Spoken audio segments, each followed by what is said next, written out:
hello. Hello. Happy Saturday. It's the beginning of a 3-day weekend, baby. I got a 3-day weekend. And it's very interesting timing because the Monday, the reason why I have it off is because of Farm Workers Day. Formerly known by another name, but because things were revealed about this individual, they changed the name of not only multiple streets and middle schools and high schools and schools in general, especially here in the Los Pincos area. They also changed the name of the holiday, so now it's Farm Workers Day. So happy Farm Workers Day in about 2 days.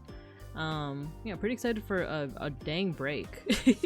Because there is the weekend, but today I'm gonna be seeing some of my coworkers. Exactly, May Shark. Also, hello. Let's scroll up and we'll say our hellos, and then we'll get to our usual yaps before we get into our arts, shall we? Who do we got here? We got Saribot, our rock. We have Harpsichord Enjoyer. You got your stick. Folk, hello. You got your stick. Sotenbori, hello. And May Shark, hello. I missed you guys. We missed you too. We missed you too. And you got your sticker station. You got your sticker. Hello.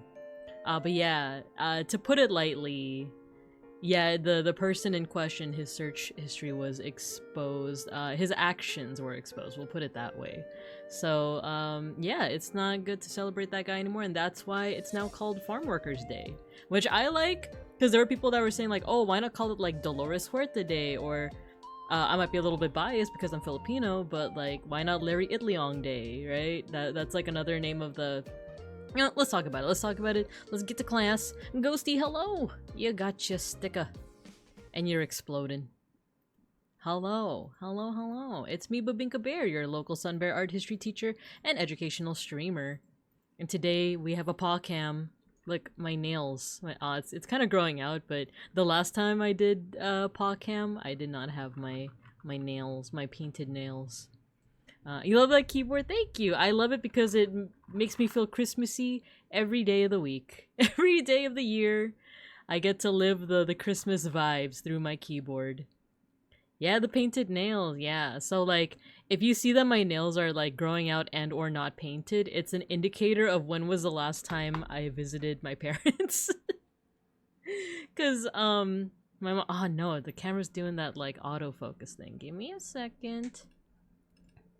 Stop it. Stop. Get some help. There we go. But now I have to like manually adjust the focus. There we go. Okie dokie. Let's put on some music too. Yesterday we were listening to 60s music because we were talking about the 60s, but now we can listen to whatever the heck we want. It could be Regloss, it could be Atarashigako, it could be Bruno Mars again. It could be... it could be Alamat. I've been wanting to listen to them more. Let's listen to Alamat. I know we've been listening to them a lot lately, but I have wants. Sometimes I just be vibing. Here we go. Luz Viminda. Yeah, the camera's still waking up. Exactly. That's a little low.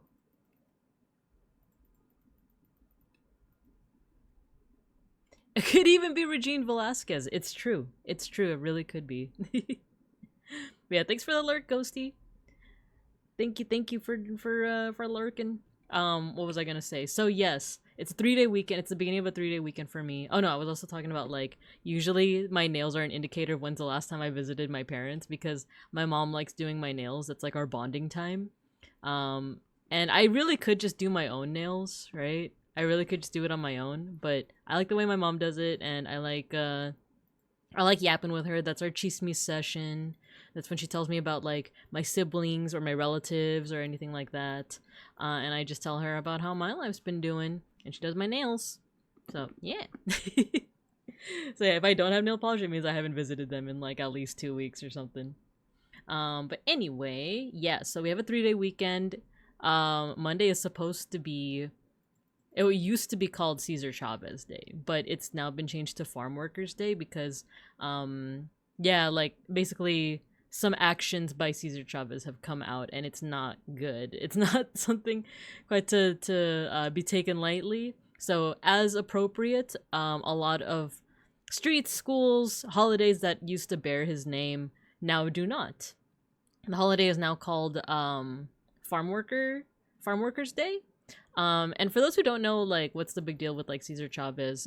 He was basically one of the leading figures in the 1965 Delano grape strike, where it was a bunch of workers, mostly like of Mexican and Filipino descent, who were striking for better working conditions and wages and all of that stuff. So they were kind of instrumental in making that movement happen, and then getting the laws passed that would ensure like better working conditions and wages. However, it wasn't even just Cesar Chavez. Like like he was kind of like one of the more prominent figures, but alongside him was also Dolores Huerta, on like the Mexican side, and then on the Filipino side there was Philip Veracruz and Larry Itliong. So arguably, and I'm gonna admit I'm also a little bit biased because I am Filipino American, but I've heard people say that like it was actually like the Filipino side of the workers that kind of like started the movement, and then they saw too like the not saw but like around the same time the Mexican farm workers were also wanting to like strike or just, you know, make this movement to ask for, to demand like better conditions. So they kind of like came together, and a lot of people will say like, oh, the Filipino side was like a little bit more like active in the movement, but rather than like kind of pit the two sides against each other, it's just more of like both sides were very instrumental in like making that happen. But because like the actions of Cesar Chavez have kind of been like made public, that's the reason why a lot of stuff is changing. A lot of like the schools are changing their names, the streets are changing their names, and now we have Farm Workers Day. So yeah, that's to deal with that. But anyway, 3-day weekend. My chismis sessions when I dye my hair dark brown. Exactly. So like there's that bonding time with the respective parentals, right? Where I'm like, oh my gosh, can you believe that this happened? And a lot of the time it's like me telling my mom, like, do you remember who this person is? They used to like come by the house every so often. And it's like, oh yeah, I remember. Well, guess what? Now they're a parent. Now they, not a parent, but they are a parent, as in they had a kid. And then it's like, it's stuff like, oh, how's that person? And I'm like, oh, I haven't spoken to them in like years, actually. Seamus not so easy to change for all the people named after him. Yeah, 100%. So like, they could, I guess in that case, you could just say that like, oh, I'm not named after Cesar Chavez. I'm named after the Roman. Like, I'm named after Julius Caesar, you know, which isn't like that much better, but at least it's like not in like recent memory, you know. The salad, there we go. I'm named after the salad, actually. So it's a shame that that had to happen, and it's a shame that like those actions had happened as well. But yeah, that's the dealio with that. Dang, the song is really called Sinigang. Sinigang gang. But yeah, so today we are going to be doing, we're going to be continuing our POSCA marker illustration here. So this is an illustration showing the Bebing Cubs during their journey on the Oregon Trail. Not Oregon. We did not do that this week, but we will do it sometime next week. I'm named Caesar because I'm a snack. Exactly. I'm a snack. I actually do like from Trader Joe's. There is a salmon Caesar salad that I like to get. I love it. Unrelated, but Worms WMD is on sale for $149. Is that the... I think I've seen people play that one. It's where like... how do I say this? It's like a battlefield. You... It looks almost like a Flash game, and you are a worm. Would you guys love me if I was... Would you guys still listen to my art history lectures if I was a worm? A Bebinka worm. But anyway, like, don't you use like bombs and stuff to like defeat the other players? I saw like the Hollow Live and Hollow Stars folks play it way back when, right? If you're playing Death Road to Canada, is that what that stands for? If you're playing DRTC, that could be an Oregon Trail. Yeah. Yes, with magnifying glass. Oh, there is. April Fool's is coming up, but the thing is I don't usually stream on Wednesdays, and it falls on a Wednesday this year, so I might not have an April Fool's stream, but I remember someone like came up with the idea of like, oh, why don't I stream as a water bear? But it's like you need like a microscope or like a magnifying glass, and you like zoom in, and I'm just like a little water bear. Baby Cubs, it's me. I'm a water bear. I'm a tardigrade. And you can have custom sounds, so insane modding potential if you know someone that makes funny noises. Oh, that's so cute. That's so cute. Zako, hello. It's a fun game, though some versions are a lot better than others. Ah, I just saw that one of my favorite animators, Cass Van Poel, he's the guy that does these animations that are like, oh, it's Avatar: The Last Airbender, but like summarized, or like the SpongeBob movie, but summarized, or like Lion King, but summarized. And he has this really cute and unique style where like everyone is kind of like very geometric. And I think there's usually no voice acting, but there is like little grunts and like chirps and stuff. One of the memes from one of his like videos is like he did a recap of Lion King, and it's just like, you know, the scene where they hold up, you know, Simba in front of like baby Simba in front of the kingdom. So like the meme is like little Simba being like Simba. I think it's also Mufasa. Mufasa's like Simba. So he is, I believe, he has his own show now. It's called like the Gnome Show or something like that, animated by him. And I guess his team, because he also has a team. It's not just him. And he's developing like his own video game. And it looked like me and Beans were watching the trailer this morning, and he said like, oh, it kind of reminds me of, because I said it reminds me of like Super Smash Brothers, but with like Minecraft building. And he's like, it actually more reminds me of Worms. And because I never played it before, I'm like, oh, okay. But I did see like the Hollow Stars play it, right? So, yeah, that seems pretty cool. If you guys are interested, wait, let me see if I won't show you like all of his videos, because, you know, I'm not about stealing content or nothing like that. But Cass Van de Poel. Cass Van de Poel. Here, this is his channel. So he does like little animated summaries of like different things. Like, yeah, like Undertale, Sonic the Hedgehog movie 3, Team Fortress 2 recap, Madagascar 2. Oh my god, what is with that feat? Naruto, Pokemon. And they're just very animated. Well, duh, it's like animation, but it's like his style of animation is like he does like simplify, and he makes the forms a little bit more geometric, because then they get easier to animate, and it's just very entertaining. I definitely recommend his channel if you guys haven't checked it out. I'll even put it in the chat. Paste, send. There we go. But yeah, he announced a video game and a gnome show, so pretty exciting stuff. But yeah, that's basically my only knowledge of Worms is that. But cool to know that it is now available for the for the low price of $149. So if you guys are interested, go check that out. But yeah, so we're just gonna be doing some art for today. There was one thing that I wanted to show before we like get into the swing of things, and that is this is the notebook that I use. It's actually like a sketch pad. For my car drawings, for my like the car part of like my decade studies, and I just wanted to show off what I have there. Let me move the mic though. Okay. Actually, let me get some water as well. Oh no, I'm out of water. Give me a second.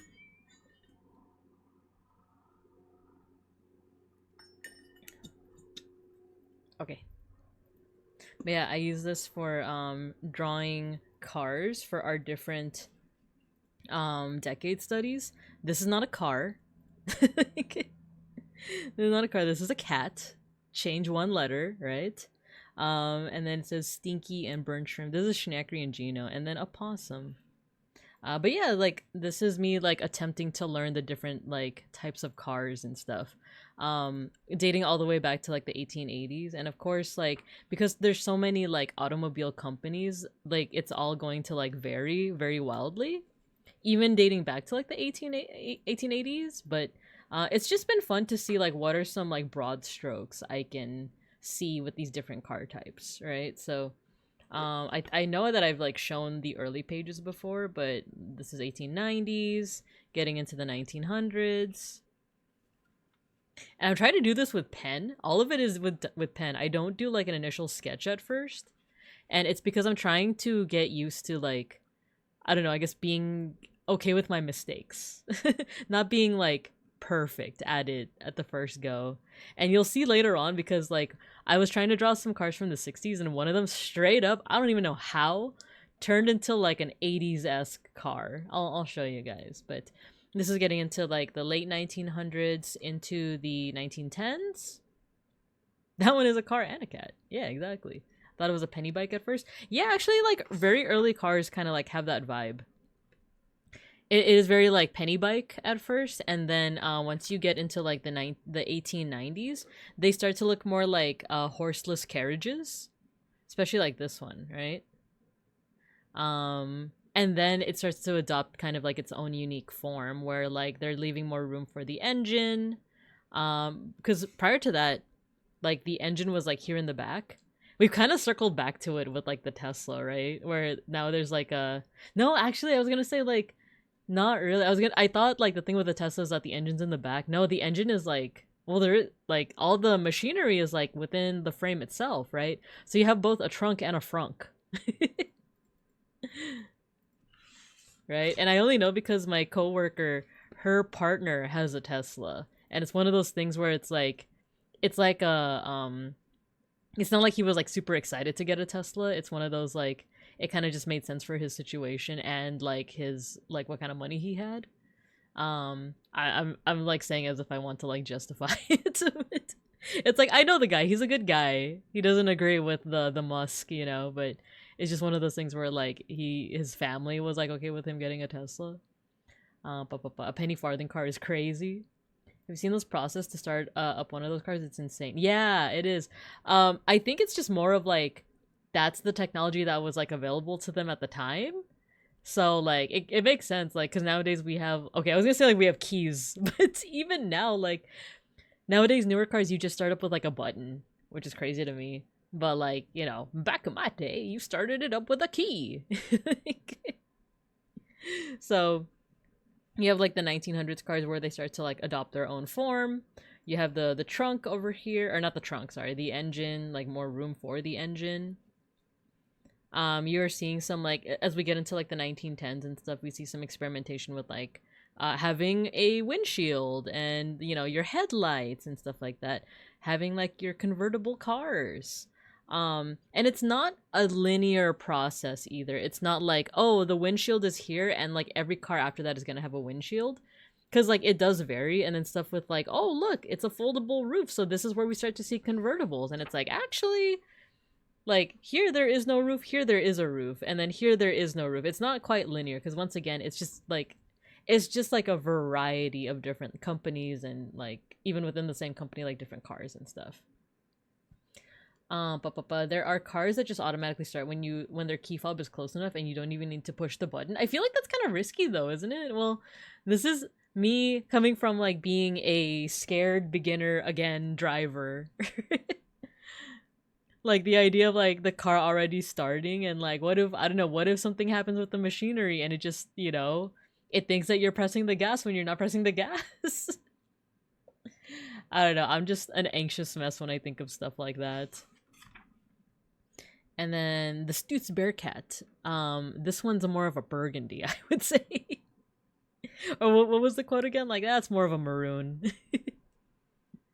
Rolls Royce. I think at a certain part I was just looking at like iconic cars to draw from that decade, and then after a while I was like, if the whole point of this is for me to get better at time guesser, then I should be looking up cars that like your everyday person is going to be driving, you know? So like what is like a middle class person going to be driving during this time? And I kind of need to like reacquaint myself with that mindset, because like for example, if you're like if you're a person with like lower income, then most likely you're going to be driving an older car. So even if the photo is taken in 1965, for example, you might be seeing more cars that are from the 50s, because like maybe this is a neighborhood that is a little bit like more low income, you know? So that's something that I have to keep remembering, because sometimes I'll look at like a time guesser picture and be like, oh, that car, like you start to see that in the 60s. But then it's like, oh, but what if this is like someone driving an old car, you know? Like, what if like they couldn't afford the latest? It's kind of the same with like, if we see a picture of like the freeway in 2020s, you're gonna see like a variety of cars. You might even see like a couple of cars from like the 90s, 2000s, more realistically like 2010s to 2020s. But another thing to think about is like, oh, with like planned obsolescence and stuff like that, maybe older cars might be more dependable in certain ways. But yeah, so here's the 1910s, getting into the late 1910s, then going into the 1920s. I don't remember why I blocked this off. Was it a... Oh, I think I like massively messed up that one. Like, I just don't like how that one looks. So yeah, like getting into the 1920s, gets a little bit more elongated. Let's see, 1920s, that's where I start to like mentally associate it with like mobster cars, like, you see, put the money in the bag, me and the boys. Me and the boys, you see, put the money in the bag and no one gets hurt. Another unrelated thing, but there's an account I just found on my feed for Instagram and YouTube called yes, I know exactly what that is, Sotenbori. I donate to them every year for World Sun Bear Day. So BSBCC Japan, I believe, is that like Bornean Sun Bear Conservation Center, Japan. Yeah, all their videos are dedicated to talking about sun bears and looking at sun bears, and they're so cute. But they have a Google form where you can sign up to donate to them. Because one of the reason why there is a conservation center is because unfortunately sun bears are one of the many species that are affected by deforestation and just like human presence. So basically it's like a lot of it's a lot of folks that are helping to take care of these sun bears. But you can donate to them, and they even show you like what your donation goes to. Like if you just donate like $5 or something like that, it's like you can get them a yummy treat, a yummy little snack. And then if you donate a little bit more, you can give them like a play set, like a little tire swing, stuff like that. I forgot how much I donated last time, but I donate every year during World Sun Bear Day, which is, I believe, May 19th, I want to say. I think this year I can stream on that day too. So who knows? Maybe we'll do something special for that day. Because you know, if I am a sun bear, I want to support my fellow brethren. I want to make sure they have good homes and stuff. If you pay enough money, you can actually sponsor a sun bear. I haven't paid that much yet, but maybe this year. But you can sponsor a sun bear. You can like help fund the care for a sun bear.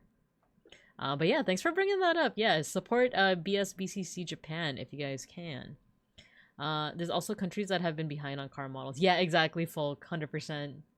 I think this is my favorite era of cars when it comes to aesthetics, so hefty and cool looking. Same, I'm like, I'm starting to get an appreciation. Like every time we do a decade study, I feel like I get a new appreciation for each decade in different ways, right?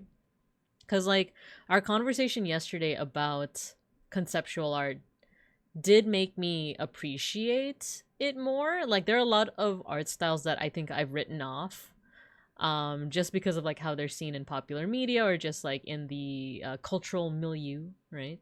But talking about it more, especially with you guys, has given me a kind of a newfound appreciation for it. And I do have a bit to say about that too, because actually give me a second. Sorry, a little bit of like water got stuck in my throat.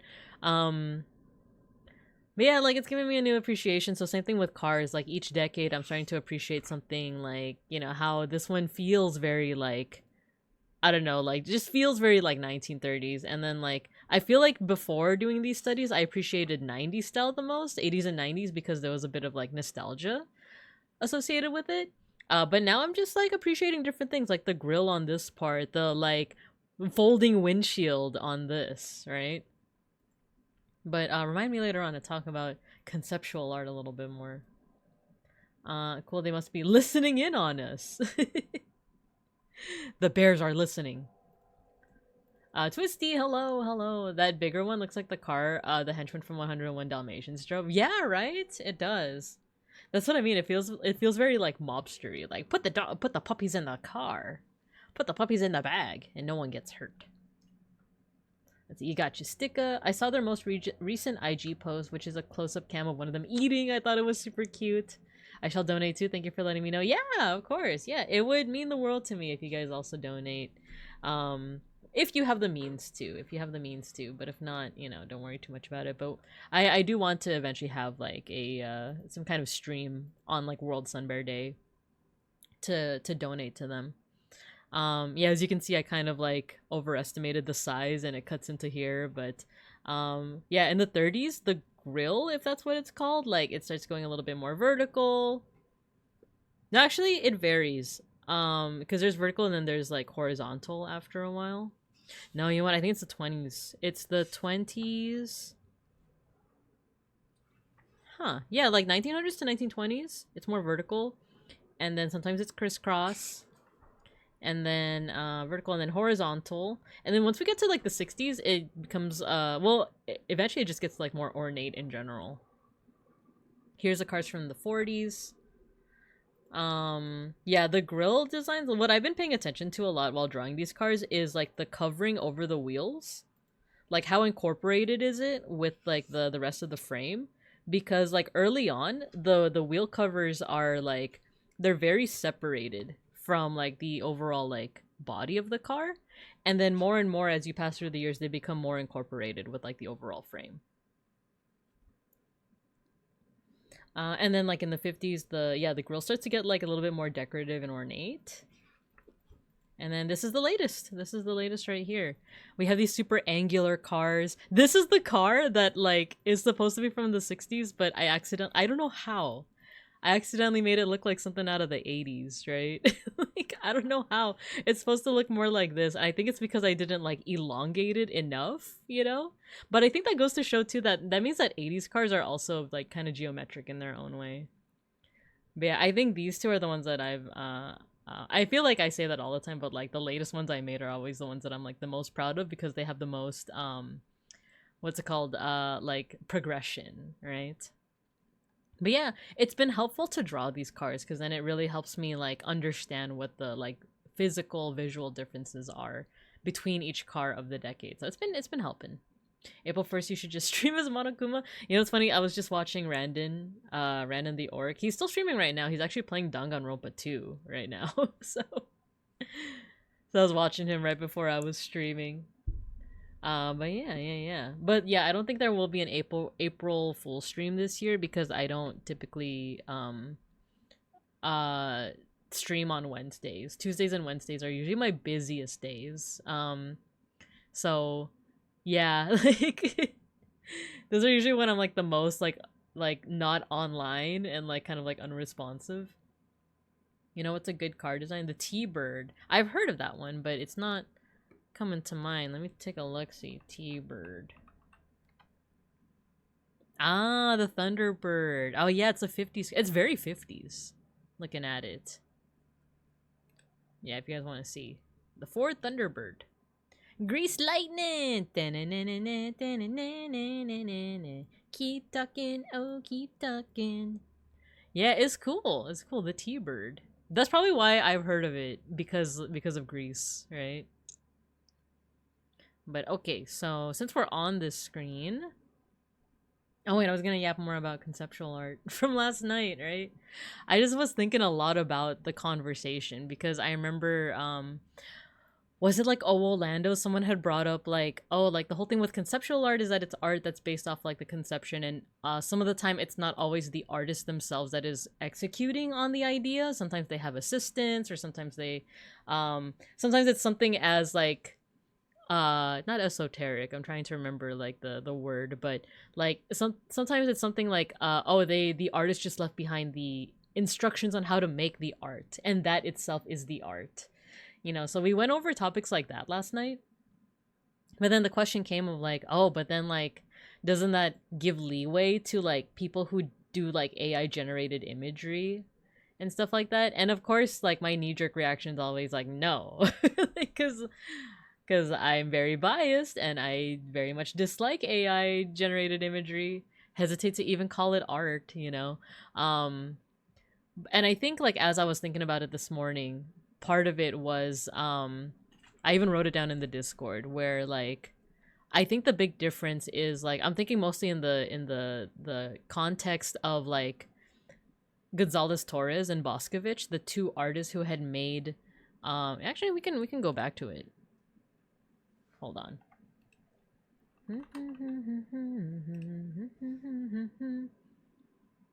The only thing is that I have so many images now. I have so many images on this Figma that look how long it's taking to load it up. Wait, actually let me hide this so that we can take a look at here. Like, look at how long it's taking to load the images.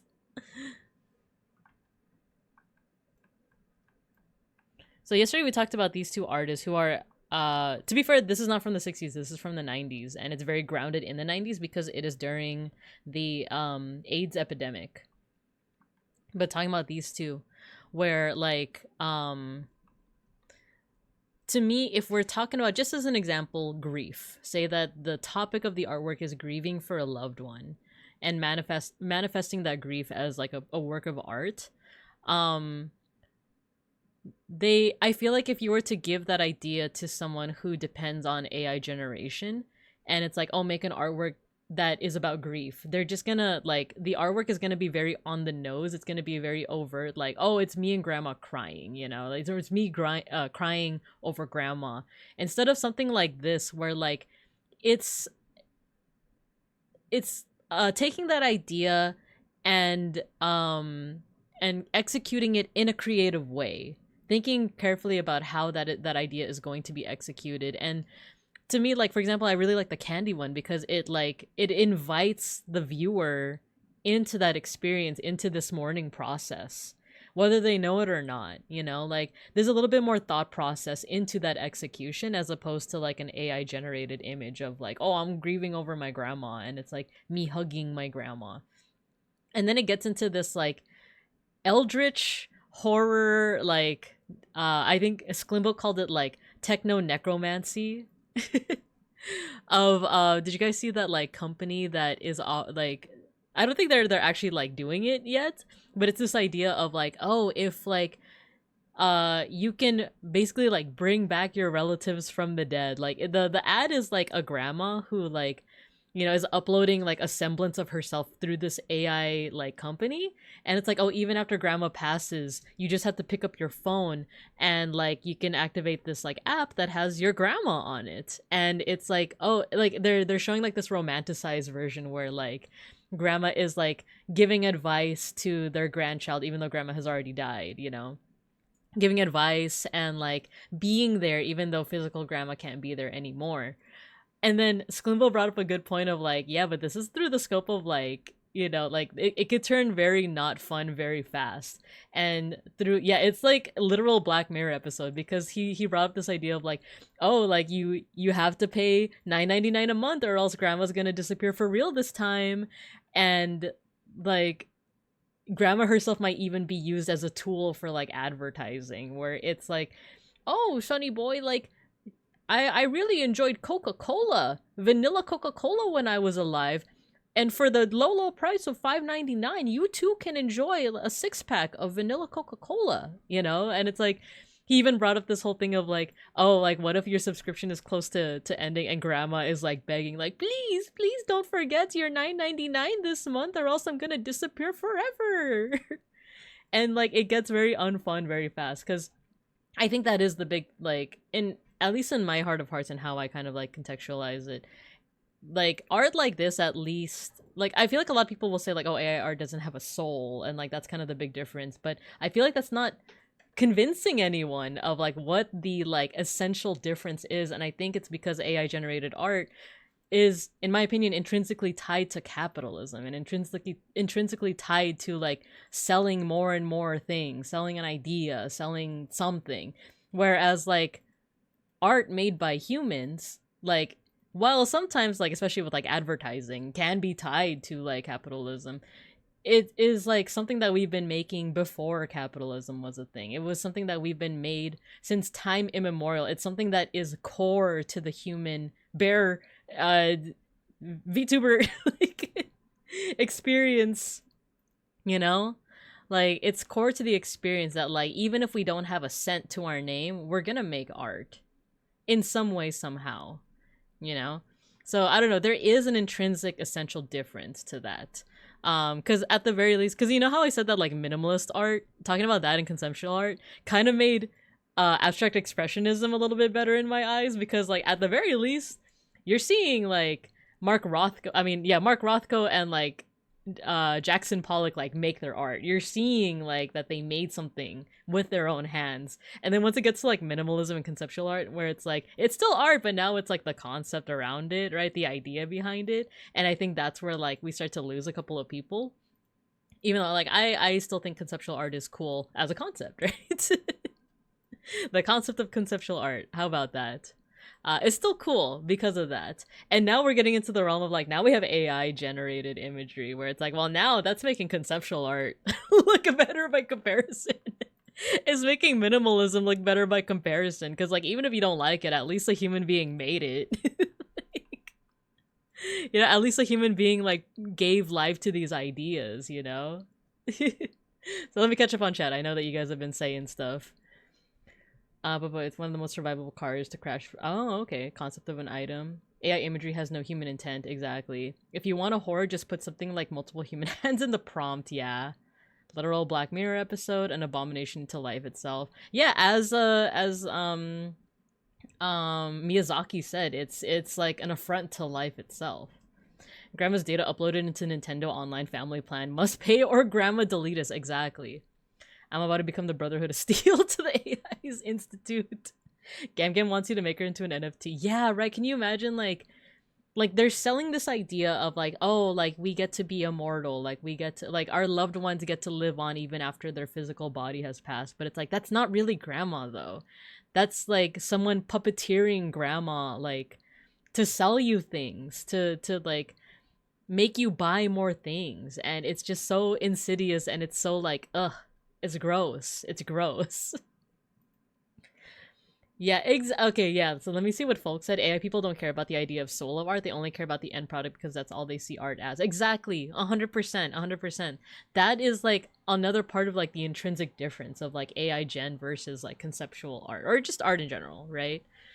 Of, like, because like, I do see, like, it sucks because every time there's, like, an argument against AI art, I can immediately see what the tech bro is gonna say in response. Like, if you say that, like, oh, AI gen imagery has no soul, it's like, oh, like, well, it's a good thing I'm not religious, you know? like that's such an ephemeral thing that is hard to anchor down, that, like, it's hard to make the tech bro see the other side of it, to know that, like, there's enjoyment in making the art and conceptualizing it and, like, you know, in executing the artwork. There's enjoyment in that, but if you're not seeing that, then you're kind of missing the point, you know? People also don't understand the difference between automaton and AI. Yeah, that's another thing, and it's funny because, like, I know I brought up, like, this is the second time I'm bringing up Randon, but he said that, like, a reason that he dislikes AI art is because it, like, takes away from, like, the initial ideas of AI, where, like, of actual artificial intelligence, you know, like, what is it? What's the robot one with Will Smith again? iRobot? Right? Like, this feels almost like a mockery of that, in a way, as well. Grandma encouraging me to buy things? That's not my penny pinching grandma, exactly. It's like grandma telling you, like, oh, you should buy more Tupperware. You should buy more of the glass, what is it? Pyrex bowls, you know? And it's like, that's not what Lola would say. That's not what my Lola would say. My Lola would be like, oh, why are you throwing away the Tupperware? It's still good. Yeah, it's orange because of all the pasta sauce, but it's still good. Like, oh, grandma's telling me to buy a designer bag. Actually, she would, knowing my grandma. Like, but my grandma would also be like, those tote bags from Trader Joe's look just fine. Oh, you're not converting your old t-shirts into tote bags? How dare you? Real AI technically exists, but it's not what we're talking about. The real AI is the first ever artificial life, is full of brains. Of a fruitful we completed after decades. They have that brain hooked up to a 3D fly. They have it in a program. That's crazy. It's definitely ruining the idea of actual AI by using it as a buzzword when an LLM is absolutely not an AI. Yeah, On a fruit fly. Oh, a fruit fly. I see. The orange on the Tupperware is what adds the flavor. Exactly, right? It's the only real AI that exists right now. That's scary to think about. That's interesting. It's interesting and scary to think about. Add a subscription for the low price of $24.99, or you get the chancla. I know how much you don't like that. Cause yeah, part of this ad too was stuff like like you have to, like, while the person is still living, you have to like say a couple of sentences to the app, and then the app basically like creates the whole personality of grandma. Like, so you give your grandma your phone, and then you're like, all right, grandma, just like answer the questions that the app tells you to answer. And from that, they get like an idea of grandma, but it's like, it's grandma, but it's like this like weird mockery of her. Not just because it's like, it's grandma trying to sell you things, but it's like, it's just trying to get her, it's basically like a first impression of grandma, you know? Like, it doesn't have like a lot of the core things that make grandma. It doesn't have the fact that she like lived through World War II. It doesn't have the fact that she raised 9 kids. It doesn't have the fact that she, you know, has her own biases and like problematic ideas. It doesn't have like the memories that you have of like grandma, like, you know, taking care of you when your mom couldn't, and she brought out all the pots and pans to make you happy even though it was noisy as heck. And yeah, I'm actually saying like an actual memory that I have. It's not grandma putting Coca-Cola in the baby bottle because she wanted you to shut up. You know, it's this like ideal of grandma as she is right now in her like 70s or 80s, you know? Like, it's not real grandma. There's actually both a Black Mirror episode and a Junji Ito. Oh, sorry, you might hear helicopters. Give me a second.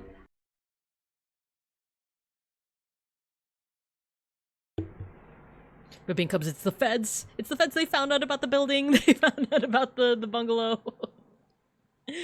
They found out that we're talking smack about AI grandma, and they've come to finish the job.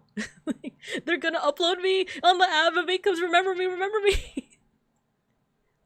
Remember that? Okay, what's something that like AI Binka would say that I would absolutely not say? Binka's, remember that Hatsune Miku is not an AI. She is a Vocaloid. She's. But Binka's, remember that I love LA. I love LA.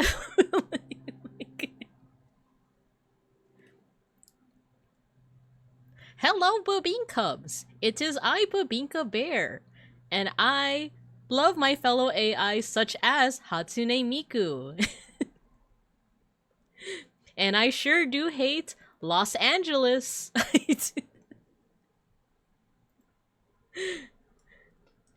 I think you should 100% purchase for the low price of 8 payments of $29.99. You should purchase Binka NFT.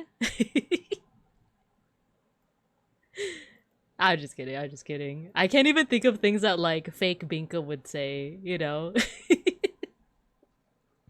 I bet you guys have a better idea of like what fake Binka would say. Let's see. There is actually both a Black Mirror episode and a Junji Ito story about artificially keeping someone around after their death, and they're both pretty clear that it's obviously a terrible thing to do. Yeah, right? Once we have a full human brain, like we have for an artificial body, I need to interrogate the scan to see if it's alive, right? AI grandma telling me to buy T-Tox. Nah, real grandma would have given me rice with my lasagna plus dessert. Air raid in California. It's a Palantir coming to get you. Not my all-day parking, college, and daycare, right? Right? Bebink, I like, how do you do like the AI voice? So like, Bebink Cubs, it is me, Bebinka Bear. Has this ever happened to you? Like, oh, you want me to? What's an artist that I like very much dislike? Maybe if I like started, I was gonna say like fake Binka would like praise a lot of Jackson Pollock stuff, but like I said, like talking about minimalism and like conceptual art is like, well, at least Jackson Pollock made his own dang artwork, you know? So like, it'd be me being like, I personally dislike Hieronymus Bosch. It'd be me being like, instead of being like, guys, I love Michael Jackson and Bruno Mars and like, yes, I do like Bruno Mars, who is a Filipino, what is he again? Puerto Rican, Ashkenazi Jewish man with such hits as Die with a smile. I'm getting tired of doing that voice. AI Binka starts every sentence with, watch this! Look here! Has this ever happened to you? And somehow your speech includes clickable links. It's like, how am I doing that? Like, by just talking. But Bean Cubs, check out this cool link! And it's like, obviously like an NFT company or something like that. It's like, oh, it's like in the captions. Imagine that it's like in my captions. It becomes like a clickable link somehow. It's like, how is she doing that? How is she doing that? Your eyes are QR codes. That'd be crazy. Wait, is that the case right now? Wait, where's my enlarge, enhance? No, see, no QR codes here. No QR codes here. Just big ol' eyes. Technically, if you look at my eye whites, they're not actually like white. You guys ever noticed that? I actually use like a bright blue, like it's like a very desaturated like blue gray for like my eye whites, because you can tell if you look at the shine in my eyes, that's actually white. But if you look at like my eye whites, it's like I'm from Dune. Lisan Al Gaib! Lisan Al Gaib! Oh no, I forgot my original size. Wait, I forgot my original size. Did I make myself smaller? There we go.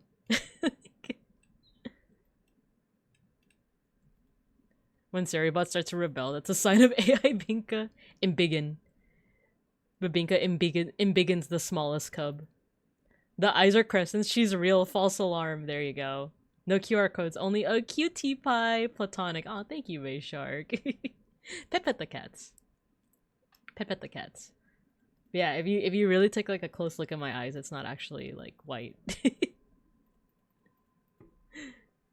But yeah, okay.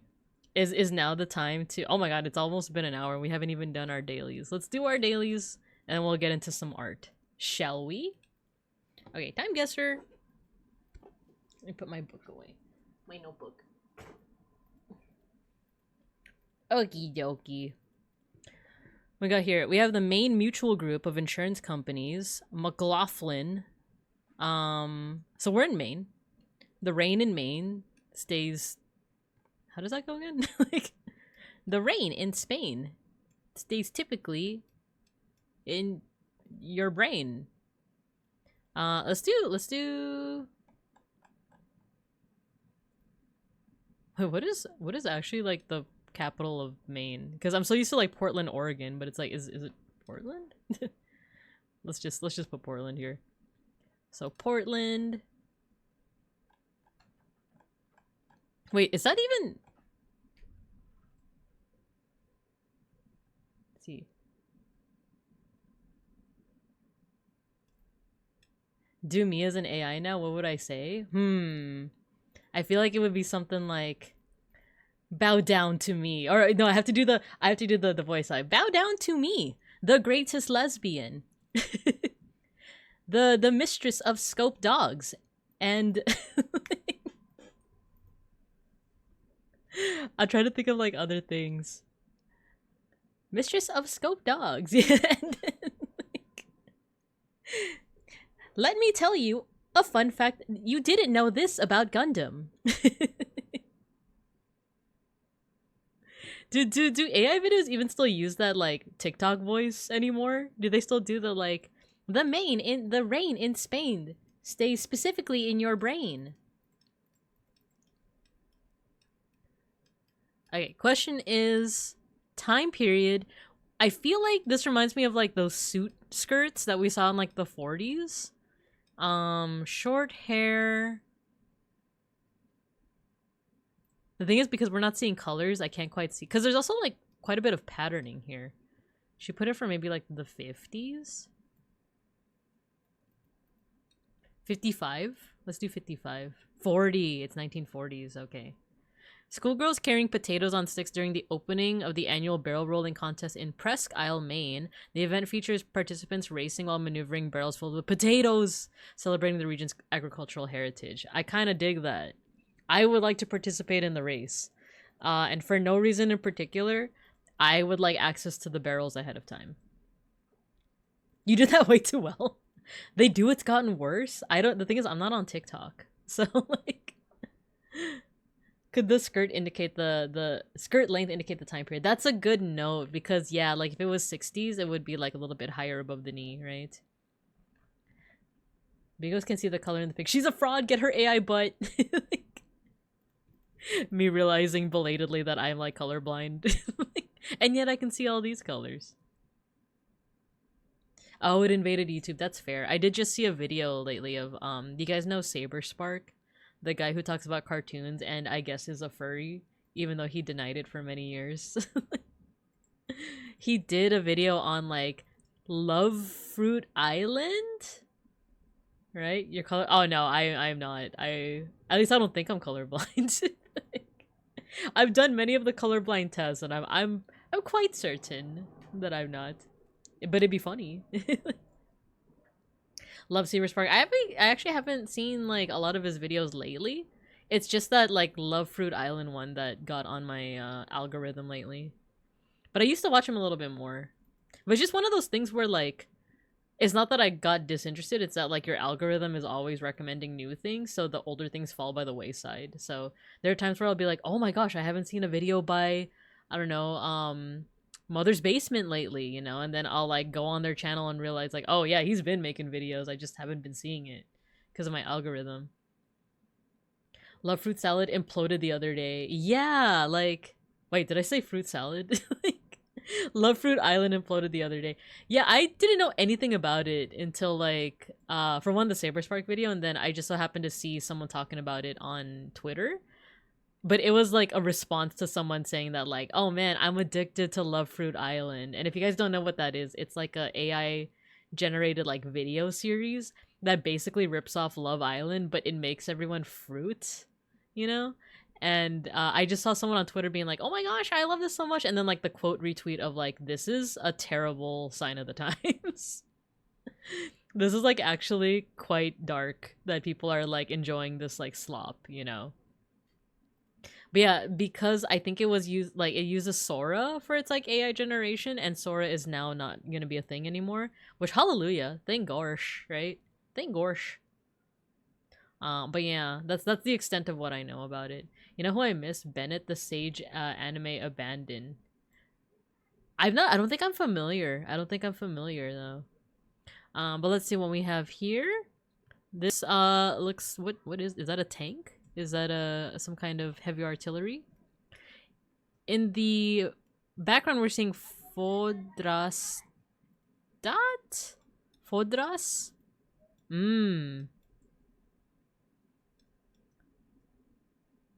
I'm like confusing my languages now. Cause it's like I feel like I've definitely seen like ending like in SZ. I feel like that feels Polish. But maybe it's Eastern European? Or like, I'm thinking like Balkan. When I say Eastern Europe, I'm usually thinking like Balkan region. Maybe this is Poland with like tanks going through it? So maybe this is World War II?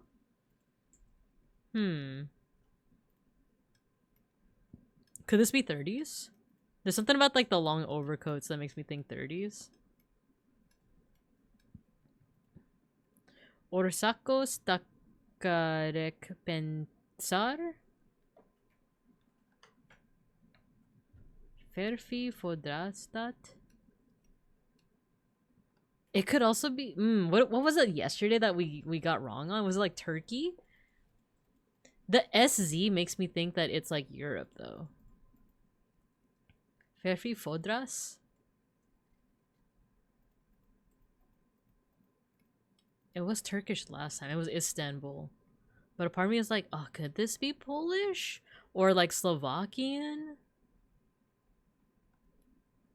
Let's look at some of the place names here and see if we're recognizing any like any similar like letter combinations, right? SD is definitely mid Europe, right? I'm feeling the same. Because the place names might help us. Look, there's some SD here, but that's at the very beginning. I want to see some like at the very end of the word. So maybe if we go up towards Previca. Levis. Trenchin. It looks like Slovakian has a lot of those like letters with the U shape around it. That's true. It could be an immigrant town. That's very true. Oh, we do have an ad break coming up. But I'm noticing that Slovakian has a little bit more of like these zh sounds and the sh sounds. You know what? Let's take the ad break for me to kind of like look at these place names and try to get a good handle on like where am I seeing like the SZ at the end of like a name, right?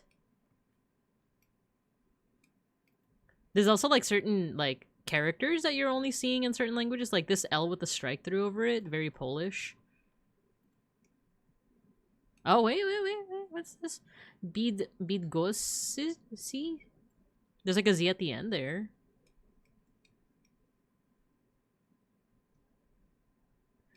Alright, the ad break is gonna start soon. I'm gonna put you guys over in the cup corner. I'm gonna be looking at the map.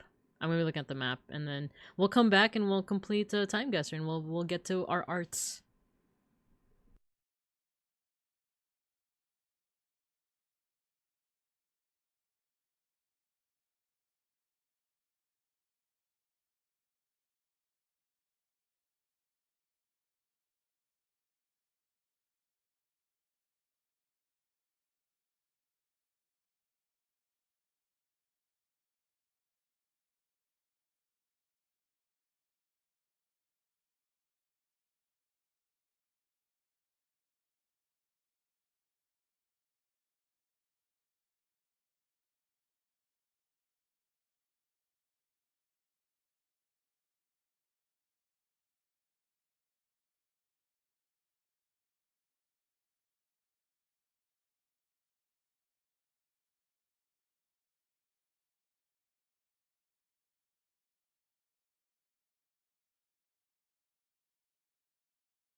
Alright, you're probably gonna... First of all, welcome back. Welcome back from the ad break.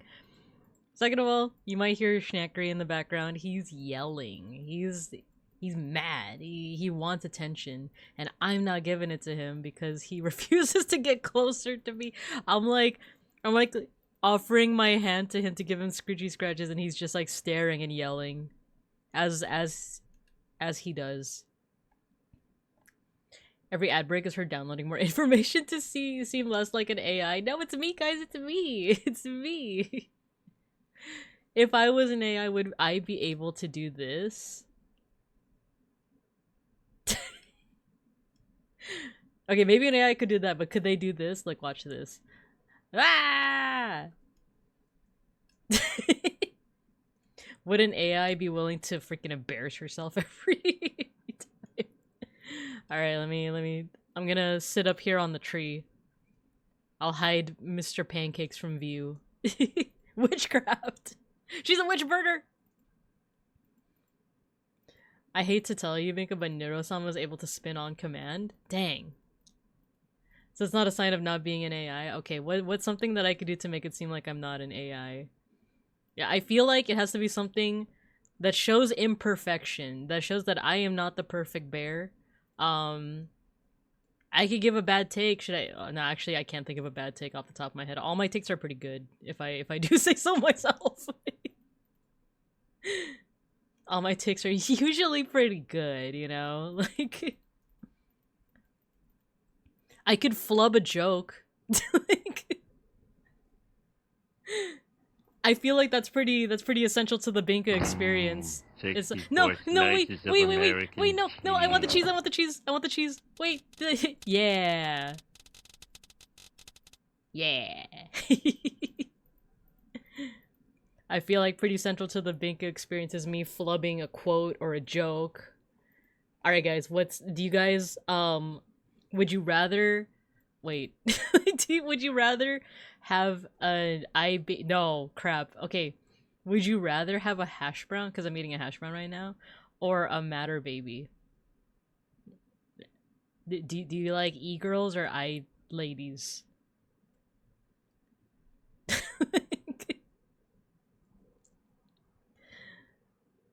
Matter baby, these nuts!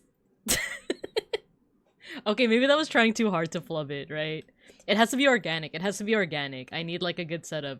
That was like trying way too hard to like make it seem like I was flubbing the joke. I could still very much be an AI, right? So we have to wait for it to like organically come up in the stream. Alright. So I was looking at the map. I'm still kind of not sure. I'm still kind of not sure because I was like, okay, I'm thinking like Poland, right? Because I went all the way to Turkey and I was like, okay, some of like the sounds that you're seeing here, we're not really seeing it here in the picture, right? Those like SZ combinations. But I feel like the more north you go, the more likely you are to see it. Like, I feel like Poland is kind of like the main like place that I'm seeing the SZ combination, right? Actually, I didn't look into the Baltic region now that I think about it. Nah, those ones, because what I'm noticing with Poland is that it's a lot of consonants all in a row. You also see that in like Armenia and Georgia, but like here it's, I don't know, it just hits a little bit different. So you effing up the joke a little bit. Yeah, also hello, impossible. Does that prove that I'm not an AI? I thought you were about to say, do you like e-girls or IBS? Yeah, I guess I don't really like IBS. Well, there you go. Dude, I'm getting freaking, like, text ads. I'm getting, like, spam texts about, like, insurance. For one, I was gonna say, like, the funny thing is, like, I used to get those calls that are like, we're trying to contact you about your car's extended warranty. And it's, like, before I ever had a car. Like, being a, like, bus commuter for the past, like, 30-ish years of my life. And it's like, oh, really? Tell me more about this car with the extended warranty. Tell me more, please. But now that I do actually have a car and I do have insurance, it's more funny of, like, that's not my insurance company. Like, Shiopi, hello. We're trying to prove that I'm not an AI. and we're waiting for it to organically happen, because if you guys just like prompt me as you would with like an AI, I feel like I would try too hard to prove that I'm not an AI. So we're waiting for a good chance for me to flub the joke. All right, let's just say Poland. Let's say Poland, but I'm not gonna say Warsaw. I'm gonna say Krakow. And let's say that it's the 30s. Let's say that it's the 30s. Wait, Poland in the 30s. Oh no. Oh no. Let's say it. 23, it's the 50s and it was freaking Slovakia. Dang it. A crowd gathered around, oh wait, is it Budapest? Or is that Hungary? Oh, it's Hungary! Okay, okay. If I scrolled in a little bit more, I would have seen this location that has the SZ right in it. Gosh darn it. It's still yet to be seen. I swear I'm not an AI. During the 1956 Hungarian Revolution against the Soviet-backed communist regime, which was ultimately crushed by the Operation Whirlwind. Ah, I see, I see. Okay. So we flubbed that one. Let's keep on keeping on, though. Ooh! Skateboarding. Where's this at? This looks more contemporary. I'm seeing some- wait a second. No, dang it. I was gonna say like, oh, look. Chinese, like, characters, but also English, but also look at these street signs. That feels very, like, Los Bingos. But I'm actually thinking this might be a Chinatown, maybe in San Fran. The only thing is, I don't know where San Fran's Chinatown is. But it's because of how hilly this is. Like, that's not to say that, like, Los Bingos doesn't have hills as well, but, like, I don't know, this feels different. This feels somehow a little bit different. And it's a one-way street. Wait a minute, this is a one-way street! And they're going down it! Wait, that's so scary. Wait, that bus? It kind of looks like how... Could this be Los Bingos? Could this be... No, because Chinatown doesn't look like that? Does it? The Chinatown... Okay, let me think back on it. The Chinatown here in Los Bingos is like... Is it on a hill? Gold Mountain Sagli Monastery? Like, I feel like this is Northern California. Is that the beach over there? Because then that might also narrow down some things. Maybe this is SF Bay. I feel like this is SF Bay. Because I just think of, like, Francisco being a lot more, like, hilly. Right? Because, like, it looks like there's, like, a city in the distance, but then, like, water. So that makes me think that this is, like, maybe somewhere, like, here or here. Let's say that it's, like, here. Like I said, I don't know where, like, where the Chinatown is here. I'm not super familiar with, like, with NorCal geography. Because if we want to find, for one, I don't think this is LA, because the Chinatown does not border the ocean. I'll even show you guys where it is. Chinatown is, like, closer to, like, Central. Wait, where is it? Actually, there's K-Town. There's K-Town. Wait, now I'm forgetting where, where it is. Is it east? Wellington Heights? I know that it's, like, really close to, it is close to, like, the center of the city. It's also close to Little Tokyo. They, like, border each other. Why am I having trouble? Yeah, here we go. Little Tokyo, and then, Chinatown's right here. So it doesn't really border, the ocean. And, like, the closest body of water is, like, these, like, reservoirs. So I want to say this is SF. I want to say this is San Fran. Like, me confidently being like, look, I'll show you the Chinatown in Los Bingos. Wait, I actually don't know where it is. Like, oh, here, Chinatown. Chinatown, SF. This looks... 2000s? 2000s to 90s? Let's say 2005. 7 years off. Oh, but I got it. I got the location right, though. I got the location right. 2 luge racers competing in a public road in San Francisco's Chinatown during the shooting of 2002 film Rollerball. Ah, okay. Because I was like, that's so risky if this road isn't closed off. And, like, you're on a one-way street. So I guess it's, like, to film something. So, I see, I see. Okie dokie. Next round. Huitres escargot. Choucroute maison. Is this France? France! Chemisier I can't pronounce French. I can't. Let's do Paris. We just don't know when. Let me also get a bite of my hash brown. I realized I didn't really eat breakfast today. Yum yum yum. Okay, body. What's the clothing looking like? He's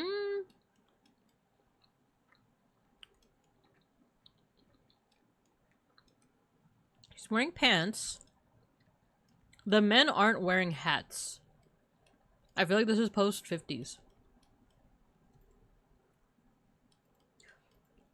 We're not seeing a lot of like the bowl shape cut that we saw with like a lot of those like 60s photos.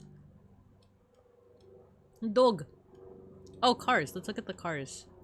Cars look a little bit... Oh, I can't tell much, unfortunately. Like, I can't see too much. But it feels like this might even be post-60s, post-70s. Let's say late 70s Paris. 2 years off! Okay, cool. It's early 80s. And it is Paris. Well, I guess it's like a little to the side. A group of people, including a videographer, posing for a photo outside a restaurant in Paris during the early 80s. Nice! Ooh, where is this? At first I was like, oh, Italy? But that flag, is that Hungary? Wait, where is that? This looks like European. But, or Central Asia, maybe? This looks like it could be Central Asia. I'm actually not 100% sure what flag that is.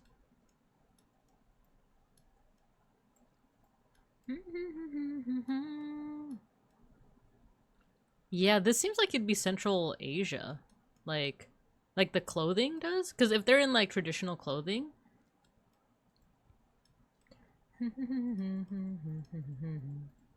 Maybe Caucasus? Like here within like Turkmenistan, Uzbekistan, Kyrgyzstan, Tajikistan.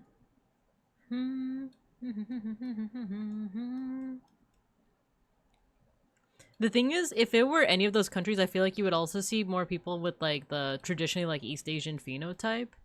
You know what I mean? Like, you get more folks that look like they would be like Korean Chinese, but that's also just like a phenotype that exists in Central Asia. I feel like I'm seeing more like European or like even West Asia. So maybe this is like Iran?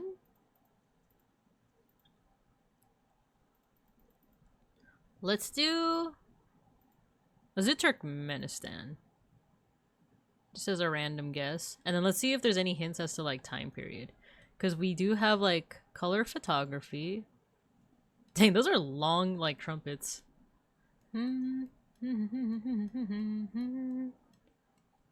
Unfortunately, I'm not seeing anything that would hint at like time period. Like, I'm not seeing any cell phones. The mega doots, yeah. Doot doot.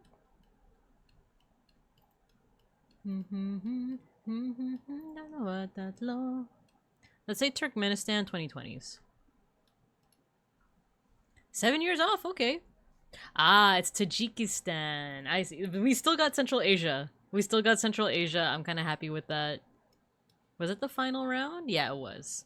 Nice. We got a lot better compared to yesterday. And that's always... You always just want to... You don't have to do it perfectly, but you want to do at least a little bit better than you did the day before. So paste that. And we're done with our dailies. Only an hour and a half into stream. Or an hour 20 minutes into stream. So let's do art. Let's actually get into the thing that I was supposed to be doing this whole time. The art. But I also want to finish my hash brown, so give me a second. Oh, nom, nom, nom.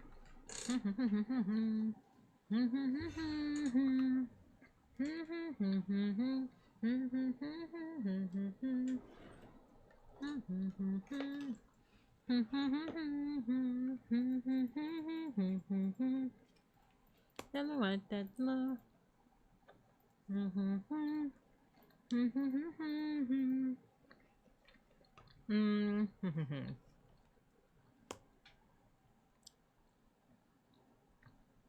I need some like color references, so Oregon Trail art.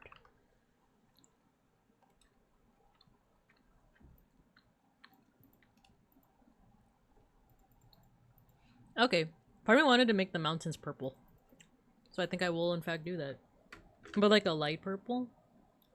I want to do the mountains first and the sky. Mountains and sky, and then we'll focus on like the smaller details like each of the baboon cubs. Like this purple for the mountains.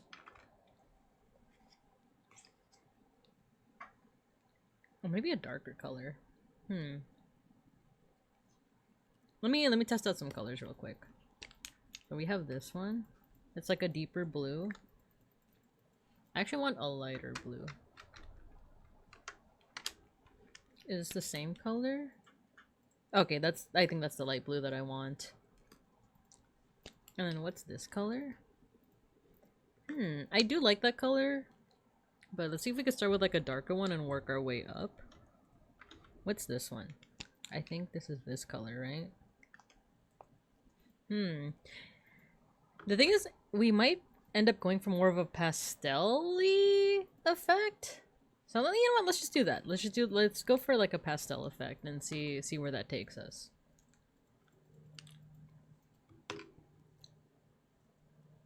No, you know what? Blue first. Let's do the sky first.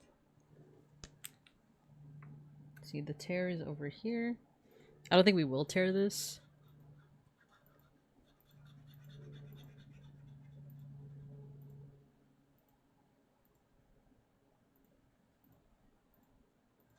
So we don't have to go all the way up to where like the rings are.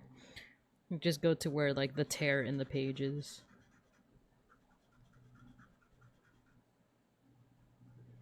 Dude, so that last Sunday after me and Beans went on our hike, we went to a restaurant. And this restaurant just so happens to have like a TV where you could just watch things while you're waiting for your food to come out. But it seems pretty obvious that they're playing things off of like YouTube. Because like every other time that we've gone there, we've seen like just a variety of different things. But it's stuff like, for example, old cartoons from like, 40s, 50s, 60s, like vintage cartoons. Tom and Jerry, Looney Tunes, Merry Melodies, that kind of stuff. But this past Sunday, they just so happened to be playing Bob Ross. And that was probably like the most calm I feel like I've been in a very long time. I just felt so relaxed watching him work. Like, I wasn't even like... Not that I'm usually like impatient when it comes to like waiting for food to come out, but it was just one of those things where it's like, oh, the food's already here. I didn't even realize, like, we haven't really been... Oh, that's actually where the mountain's gonna be. Let's do that.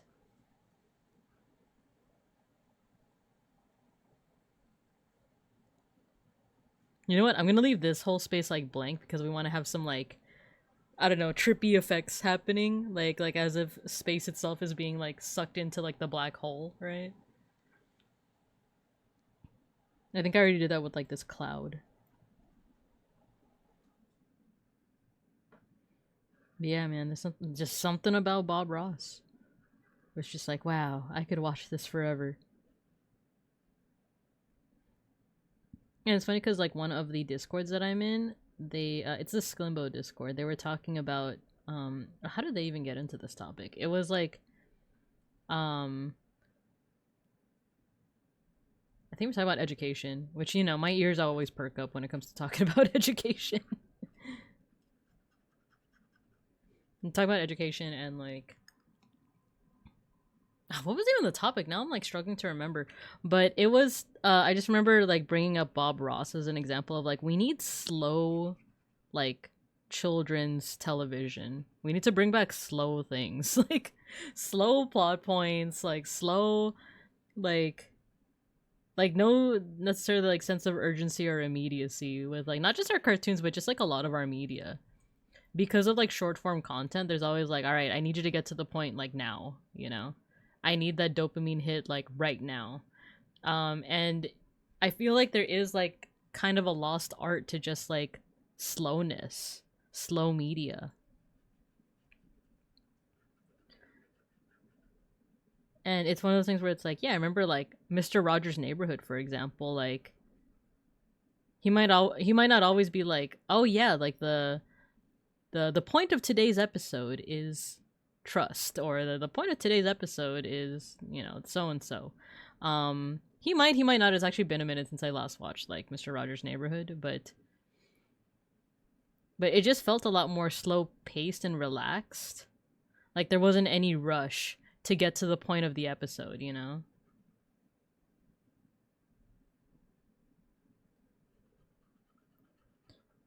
I don't know. I just think we need to bring back like things that make you like kind of like wait and anticipate. I don't know what I'm doing here with this. I'm just playing around with it. But that's part of it too, you know, the Bob Ross, like, you know, play with it, be playful with it. This is actually, if we're talking about a black hole, this is like the best time to play with it.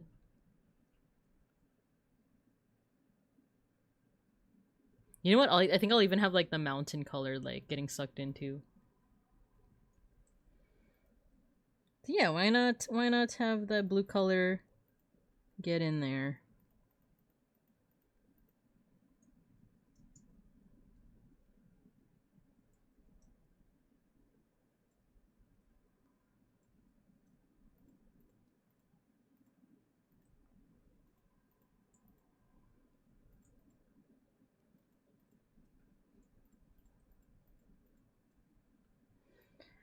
We need to bring back boredom. We need to bring back the phenomena of being bored and like just letting our minds like wander. And I forgot who it was that like brought this up, but I think it was also like in the Sklimbo server where it's like, I think yes overall, but like for folks that aren't neurotypical, that might also be like not just neurotypical, but like if you have anxiety and stuff, then sometimes letting your mind wander isn't always a good thing. But at the very least, like, yeah, like there does need to be like less of an emphasis on like quick short form media where like the payoff is immediate. There has to be time for like boredom and wandering and just like questioning like what is happening. But I don't know, maybe this is starting to get a little too ephemeral, too weird.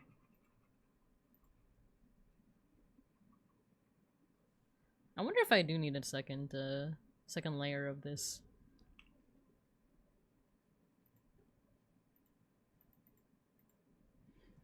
This is an alamat.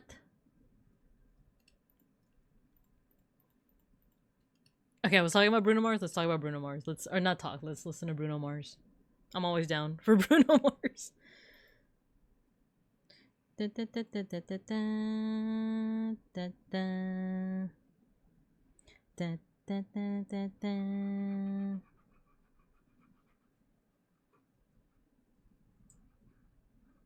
Let kids be bored again, is what I'm saying.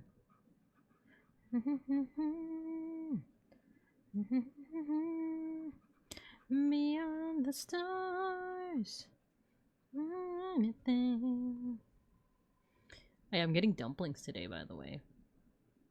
The conclusion of the conversation yesterday. Dang, I keep accidentally like drawing where the mountains are gonna be. It's okay. I could point to that mountain. Easy, but it's true. There's nothing I won't do. I'd risk it all for you. The conclusion of the brunch conversation yesterday was that we're gonna have dumplings at 5. Not gonna say where, but we're gonna get dumplings. And I was like, as long as it has fish options, I'm down. And then I looked at the menu and it's like, oh, there's like hella fish options for me. I think they even have like sea bass, which I only usually get when like me and Beans like go to Vegas. But it's like, dang, sea bass, you say? It's crazy, but it's true. There's nothing I won't do. I'd risk it all for you.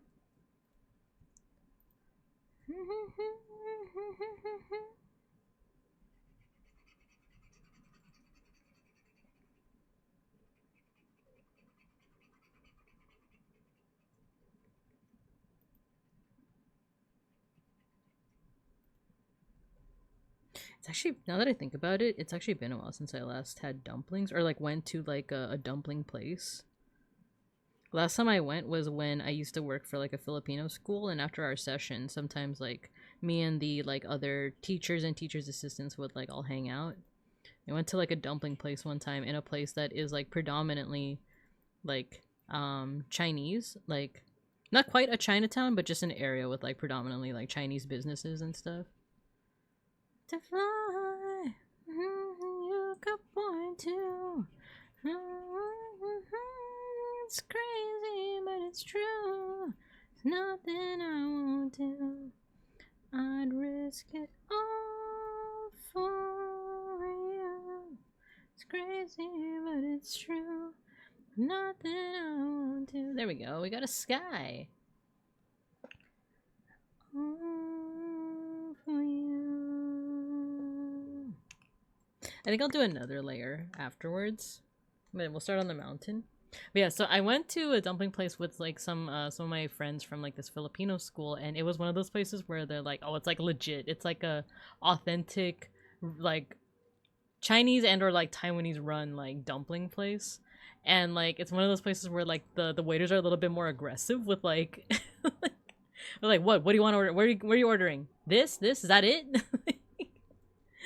Like not quite that aggressive, but I just remember being like, "Oh, okay, I'll have the shrimp shomai." But it's like, you know, like I'm saying it with the fear of God in me.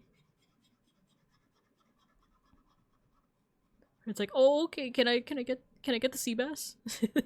So I don't know if this is going to be one of those places. We're going to find out. I'll report back next week. Cause it just might be, or it might just be one of those like chains. You tonight, like that, looking that back. I don't know how to act. There's one like dumpling place that is it a dumpling place? Have you guys heard of like Din Tai Fung? I thought it was like. Because my friends in college would talk about it all the time. Like, oh, they're going to go to Din Tai Fung. And a part of me is like, oh, is it because the initials of Din Tai Fung are DTF? So everyone can make the joke of like, hey, you DTF, you know? But I think it's also just like a good dumpling place. So I thought it was just like a singular place, but I guess it's like a chain. Because I think that there are some in like Japan, I want to say. Dang, that's food, right? I kind of want to look it up now. Like, where are the Din Tai Fung locations? Give me a sec. Din Tai Fung. I think there's even one in like Vegas, I want to say. Show me the Din Tai Fungs. Oh yeah, it's like all. Well, I'm seeing like West Coast. You know what? I think when I say Japan, I might be thinking of. Oh no, there is Din Tai Fungs in like other parts. Oh, there's some in like the Philippines too. Yeah. So, is there any on the East Coast? Chat with me. There's one. There's one in New York. Like that, you working that back. I don't know how to act.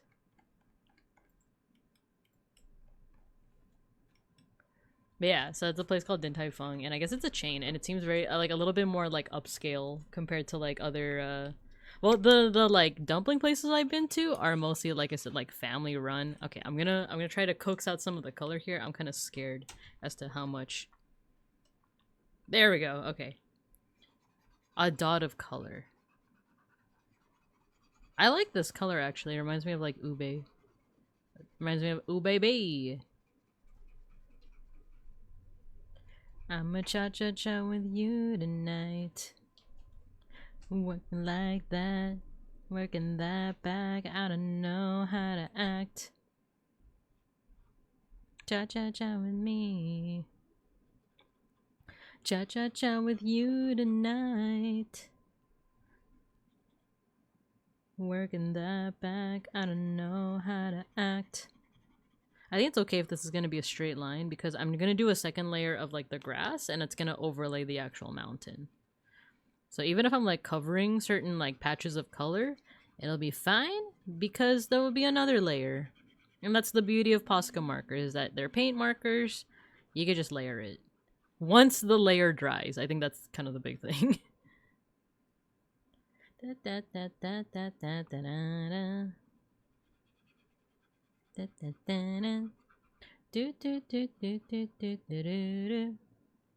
Alright, let's get some purple up here. I am excited to play, what's it called? Oregon Trail and Death Trip to Canada? Has anyone played both and is able to tell me like which one they recommend more? Because I kind of want to play both, but I just am interested in what other people have to say about it. Show me now. The only thing is I have a busy work schedule next week, so I have to find out when we're gonna do Oregon Trail.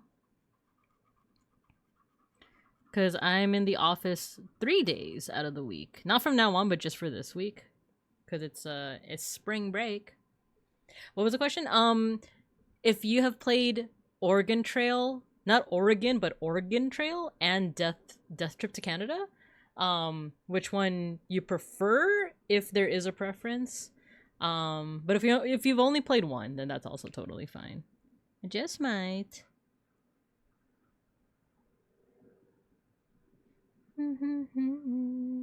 So intrigued.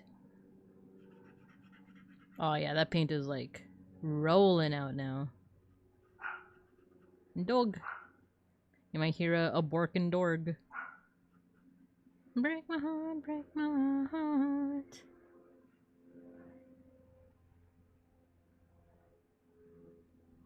There we go. I feel like is this showing like the totality of the destruction? All the stuff happening in the background. I prefer Death Road to Canada. There we go. Yeah, Death Road to Canada for the sake of ease of use, so to say. But I also get to make my own characters and do silly traits, experience extra modes if I want to. Oh, okay, okay. I hear that from what I saw, it looks like Oregon Trail. I think the reason why I picked that one first is because it seems more similar to Oregon Trail. And then Death Road to Canada seems to like go off of the same formula, but then it's like kind of its own thing as well. So I think that's why I chose it in that order at first. But I think I do still want to do both. But it does seem like I was looking at like the graphics for Death Road to Canada, and it seemed like it's like very up my alley, very like pixely, bouncy, you know. Wow. Wow. Actually, yeah, why don't I just overlay some of these shapes? Look at my baby. Oh. Oh. There we go. Look, just the destruction in the background. It's like if you start over here, it's like, oh, you know, country roads, take me home to the place. Oh my god! The lone Babinka like witnessing everything too. Tres. Alright, so we got that squared away. Let's do some trees. But I think we'll do like a light green. I am liking this like kind of neon thing that we're kind of going for.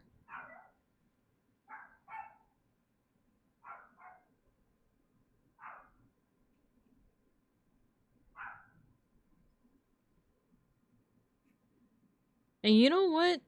I was getting a little bit like, oh, you know what? If we think about it, we're not really doing any kind of like atmospheric perspective with this picture at all.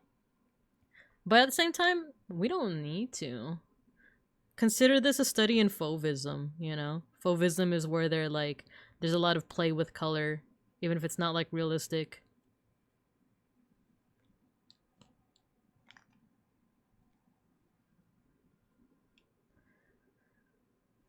I think it's fun and not super game breaking, but I think if you could play more vanilla, you could play more vanilla if you wanted to. Key differences being stopping at checkpoints and a bit of combat, but most of my fun comes from finding all the silly characters. Oh, cool. Am I gonna be able to name the characters? Like, can I name it after members of chat if I were to play? I don't know if like that's possible with like Oregon Trail. I feel like it would be, right? Normal people references to other games, but also your custom characters. So if you really wanted, you can make like 7 copies of Beans who will desert or be super loyal. That's right, name and modify traits and all that appearance too. Oh, cool. Okay. This seems like a good like stream game, right? Mega Bronson, hello. Pex 3, cool drift. Oh yeah, because we did do like 2 Pex 2 cool, right? And then now it's gonna be Pex 3 cool drift. And then what was 4 again for Fast and Furious? Was it like Fast 4? No, it's Fast 5. Ah, man. Beans just stepped out of the room. I want to ask him.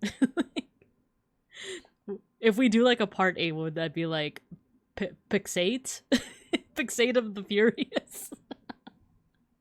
God, Fast and the Furious is such a funny series. Alright, I kind of want to do like the inside of the wagon. What color is this? I feel like this would be a better like liner color, right? Yeah, it would be.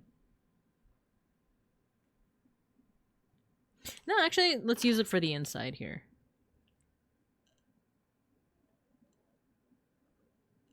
The little ice cube.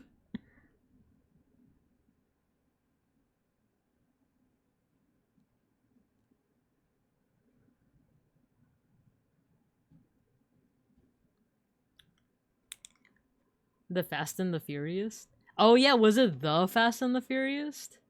So the Peck School would be like the 4th iteration?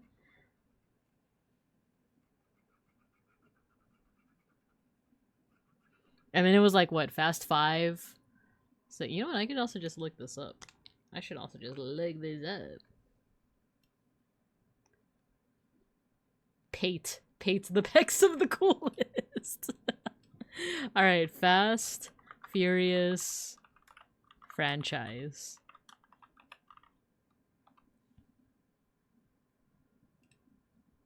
God, what was their, like, thought process between, like changing the title every iteration? Okay, The Fast and the Furious is the first one. Too Fast, Too Furious. So we have 2 Pecs, Too Cool. And then we have The Fast and the Furious Tokyo Drift. So that's Pecs 3 Cool Drift. Let's see. Fast and Furious. Okay, number 4 is Fast and Furious. So like it's Pecs and Cool. With me, baby. Why you wanna fight? And then Fast 5. Fast 5, so that's Pecs 5. Fast and Furious 6. So that's Pecs and Cool 6. Furious 7, so Cool 7. The Fate of the Furious. So Pate, the Pate of the Coolest. The Pecs of the Coolest. And Hobbs and Shaw. So like... So it's like someone completely different. It's like Mega Bronson. It's like Mega and Bronson. Like... And then F9. It's P9. F9 and then Fast X. So it's just Bex. It's just Bex. Wait, Fast Forever? Is this the next one? Fast Forever. Pex Forever. That should have been number 4. Number 4 should have been like Fast and Furious Forever, right? Why you wanna fight? Alright. Onward.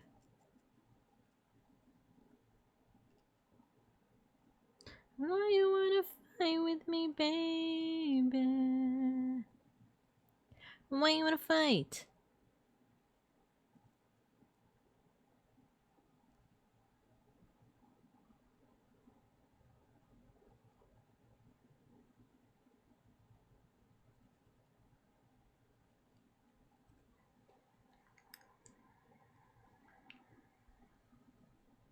Actually, this is this is kind of hard because there's so many like little tiny spaces to draw in. There we go. Maybe I should have picked like a gray for this, now that I think about it. Why you wanna fight with me, baby? Why you wanna fight?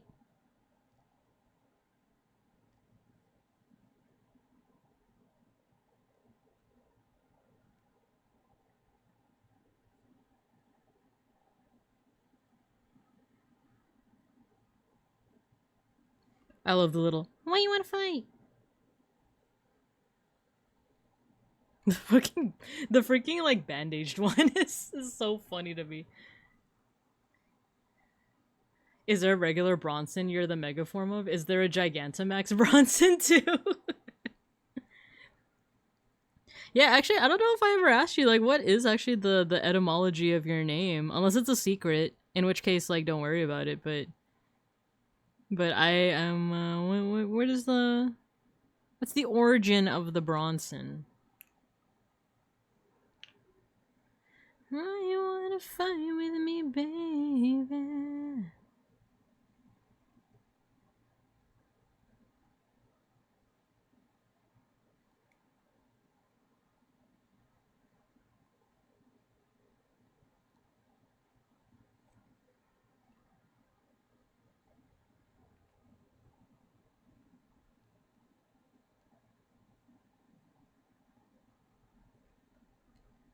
Alright, I might want to try coloring the Babing Cubs after this.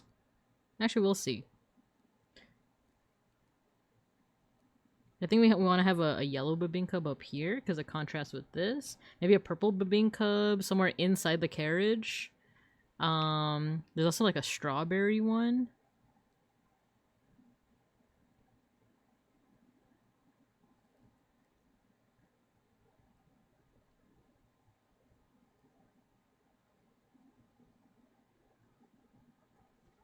Alright, there we go. We got the inside of the carriage done. I think we need like another layer of brown here though. But I remember from last time, like our brown was like running out of ink. Is it this one?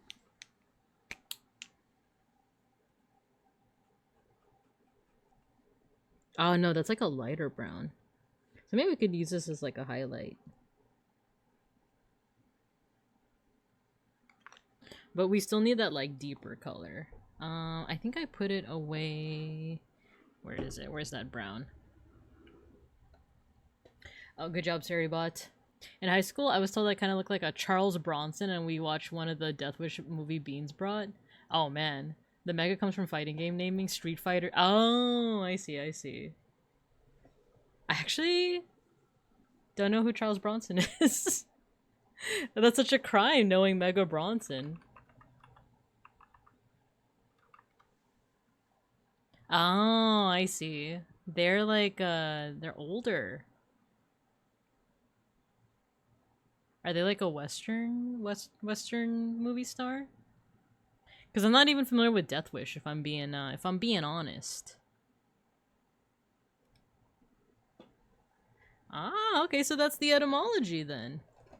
Oh, have you guys seen the meme lately? The like Chainsaw Man meme. The thing is, I can't talk too much about it because it is like spoilers for like the very last. He was in West. Ah, okay, okay. But basically, like the last chapter of like, Chainsaw Man has like a sequence where it's starting to get like memed on. Not like negatively, it's not like people disliked it, but it's just like, it's a pretty simple, like, I don't think it really even spoils anything from the plot, but the meme structure is basically like, someone being like, oh, thank you, blank. And like the person's like, what? And the other person's like, oh, because you're X and Y. You know? Like, I think the original was like, oh, thank you, Chainsaw Man. And then like the main character's like, what? Because you're have a chainsaw. Like, you're a man and you save me with a chainsaw. And then he's just like, oh. So I've been seeing people meme on it, being like, what's a good example? Oh, thank you, Street Fighter. Huh? Because we're on a street and you're a fighter.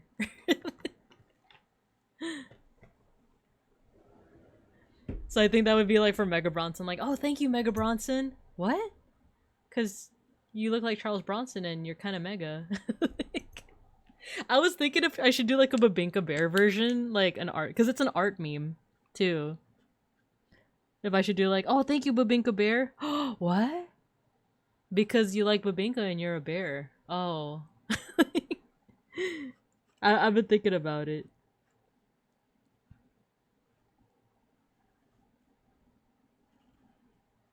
I was thinking of like other people too, of like, oh, thank you, Folk Zauberer. Huh?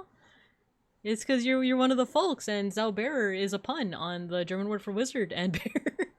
Wait, was that what that was? Like, I remember you told me before.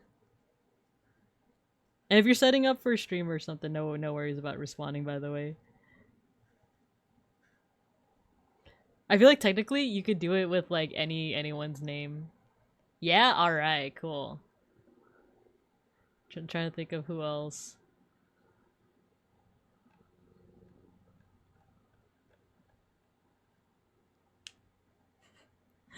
Trying to think of like other people that you could like try that with like, thank you, Owen Aeon. Huh? Because your name is Owen and you're a sparkly race cat.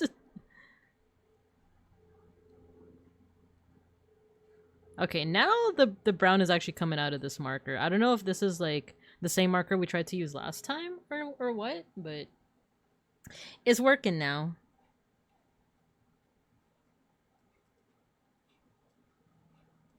You know what? I actually don't know if this is the same marker from last time. Because it does look like the other color we used was a little bit more reddish.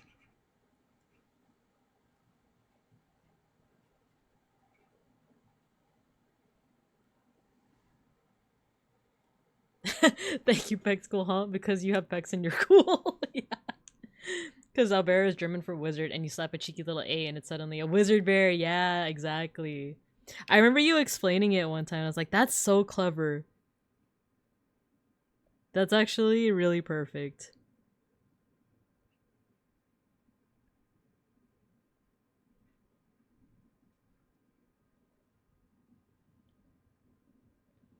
There we go. I think we'll put some of the shade of brown here too. I think it is different shades of brown now that I'm like actually looking at this. But that's okay.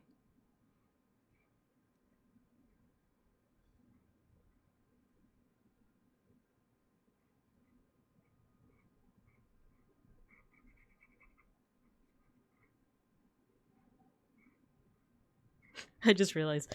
Thank you, Beans the Bear. Huh? It's because your name is Beans and you're a bear. I like want to show Beans that meme, but I know he's also still catching up to the Chainsaw Man manga. But technically, it's not too much of a spoiler. It's more of like if you really look more at the context, and it's like, oh, what's happening there? Yeah, I can't believe Chainsaw Man is over. Left to hold on to.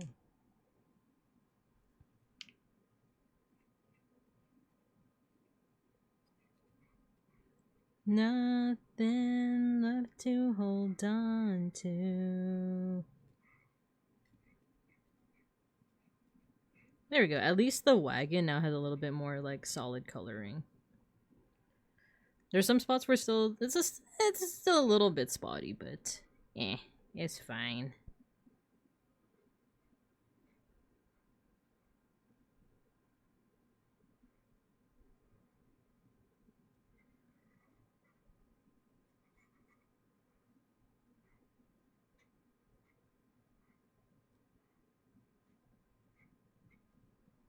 Oh, we forgot the grass on the other side. Okay, where's the yellow I used for that? I think it's this one. I'm pretty sure it's this one. Yeah, it is. Nothing left to hold on to. Alright, I think I'm actually going to use the same yellow to draw in some baboon cubs. Because maybe I should try to do like a limited color palette with this. So far we have like brown, light brown, yellow, green, purple, and blue. So maybe we'll just keep using this collection of colors right? So let's actually use the yellow for here.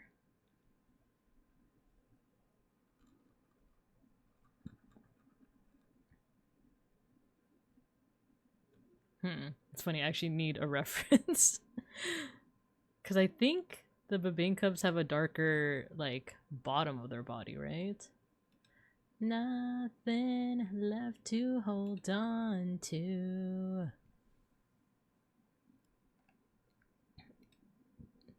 Oh no, okay. It's the bottom. The bottom of your guys' bodies is lighter. But we can fix the top.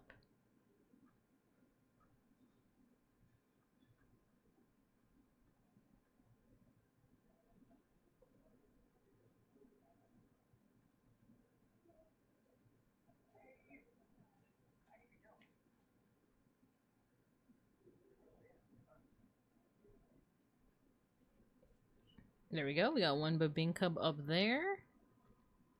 Maybe... what color should this one be? We do have a variety of flavors. Oh, it could be dark brown. Fun fact, we do have a Babinkub flavor that is not integrated in the stream avatars. And it's because, like, I wasn't sure, like, it's funny, beeplebees made this flavor. But, I don't know, we felt like a certain way about, like, oh, should we integrate this? Basically, there's a burnt, there's a burnt flavor of Babinkub. And the eyebrows are flames. And you can actually find it, it's almost like a little Easter egg. If you go into my Discord, you go into Binka Wardrobe channel, there should be a thread that says Babinkub Designs and Variants. It'll show you that there's, like, a burnt Babinkub. But there's other flavors too. There's, oh, I didn't incorporate one with the egg. It's okay. It's okay. But there's a vanilla one, there's a chocolate one, there's a coffee flavored one. There's a pandan one. Ooh, you know what? I can make a pandan flavored one. Let's do that. Yeah, this is the right color.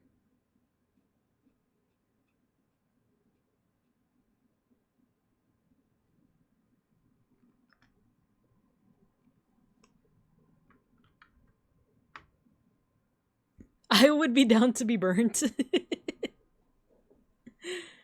I might integrate it. I think, did I make pixel art for it? I think I did.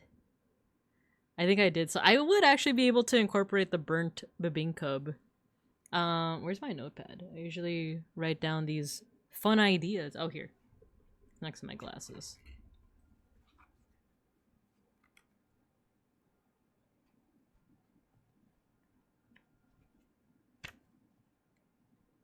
Here's my to-do list.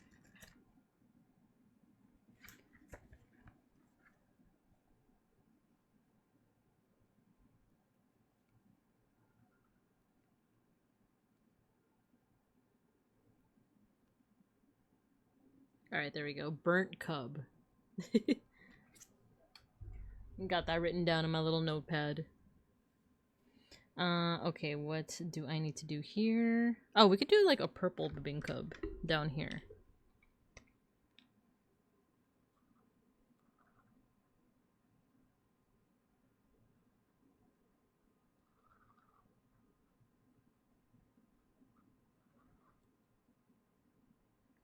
Actually, I need a drink of water real quick.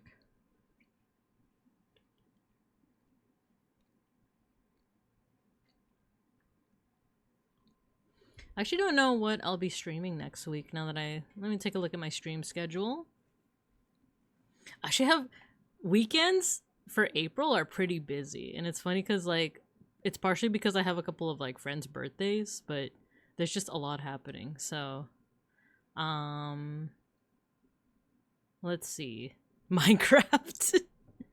I was thinking about it. I was actually, like, joking with Beans earlier that, like, oh man, a part of me just wants to play more Minecraft, because he was playing Minecraft earlier today. I was like, man, I kind of just want to play, but I did say that I would do this art.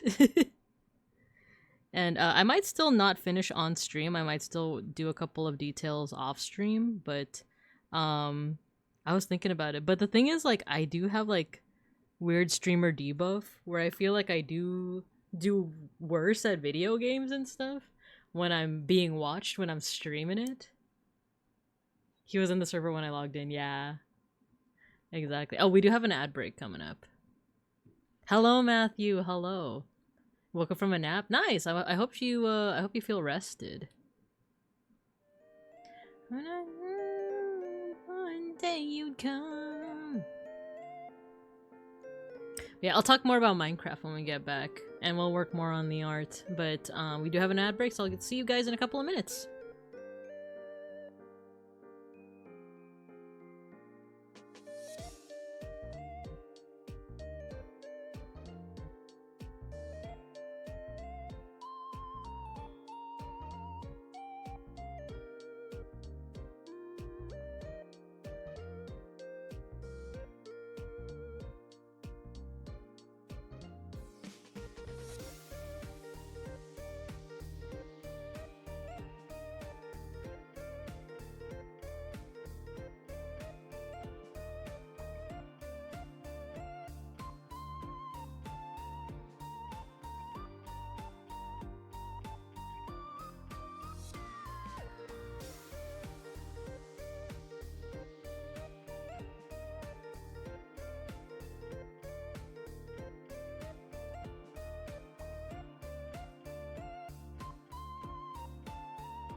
All right, we're back.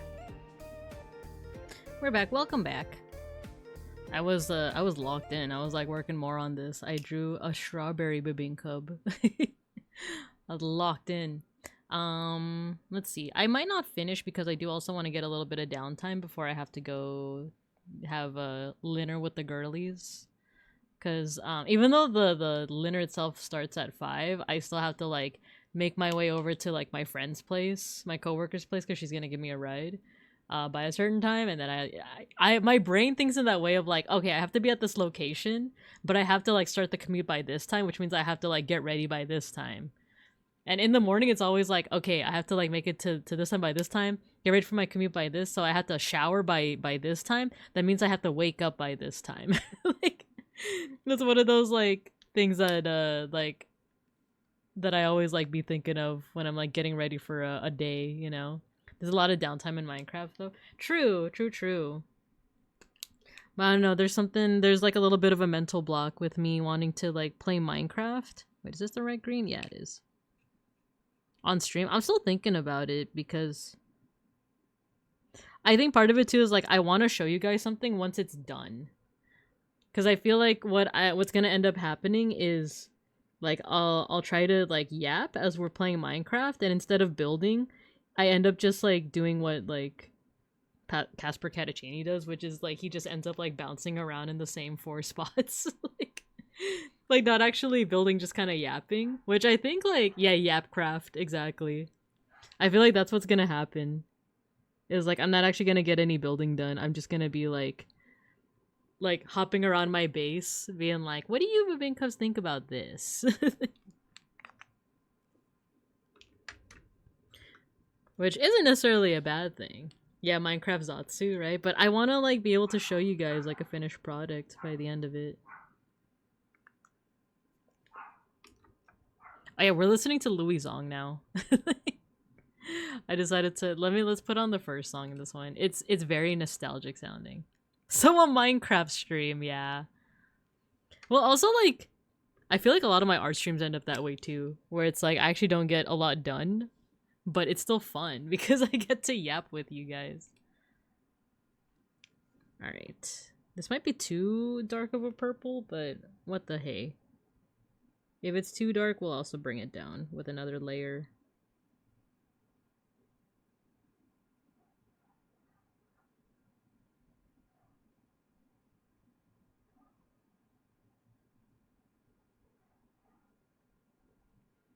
There we go. Oh, you know what? We could actually reuse this color.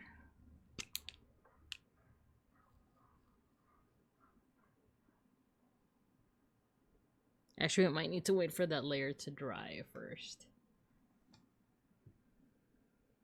What is that emote? Halberbreen? But yeah, we shall see. I kind of want to just show you guys like a finished product first, rather than like build something on stream. But who knows which way the wind will blow.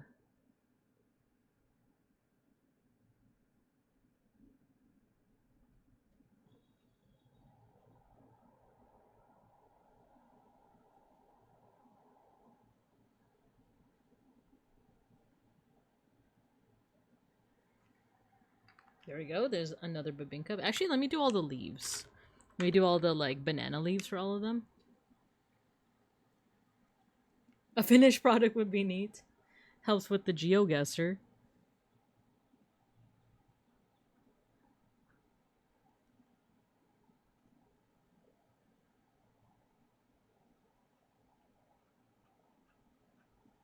There we go. Putting some color on those cubs. And we'll probably line it again too with pen.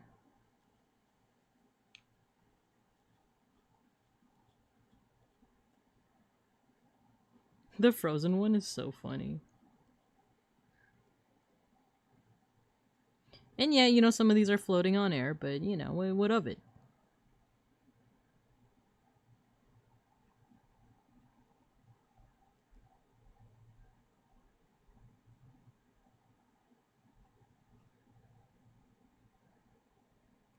God, the bandage one is so funny.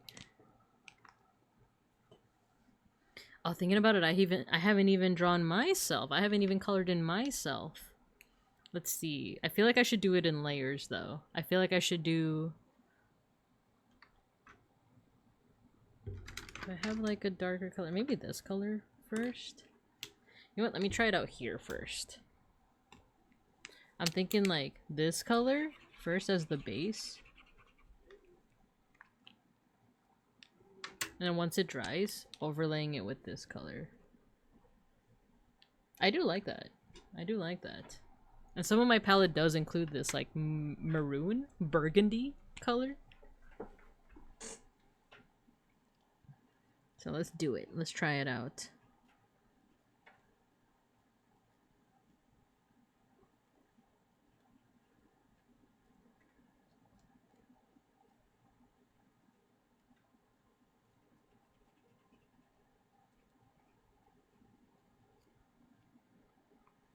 Oh yeah, let's continue on with this as well.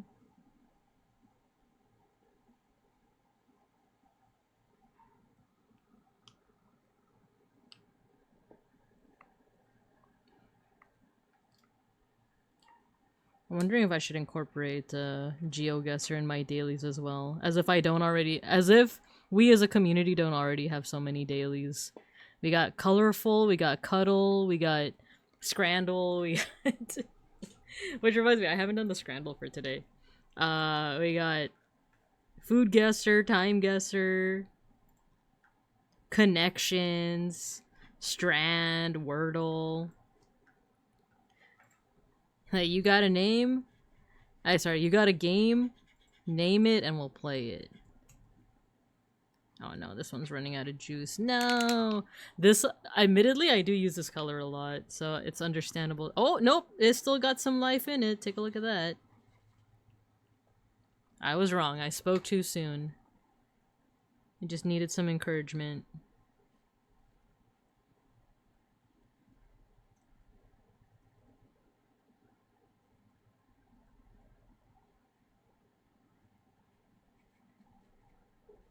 There was like a Scrandle day that I think Peck School told me to like check it out because it was a quote-unquote special guest and it ended up having like a Gundam in it.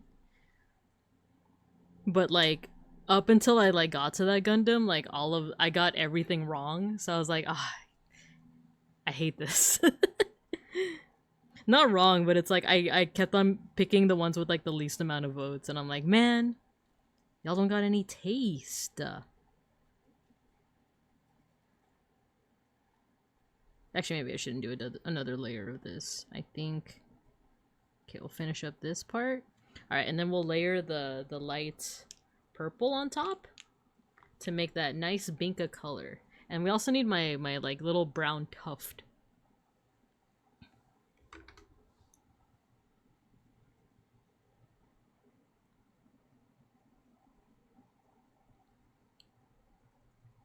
I'm considering like ending early.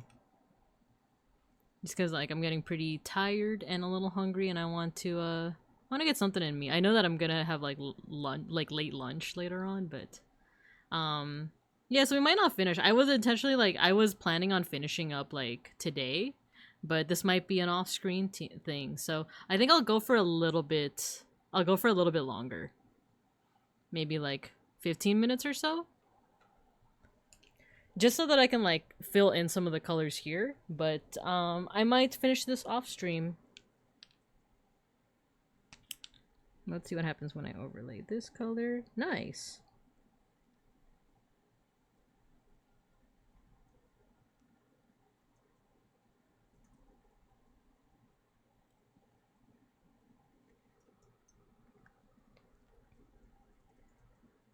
The yep was too strong a little bit. If you want to speedrun Losing Faith in Humanity, no. Has all the hot takes of a tier list in half of the time.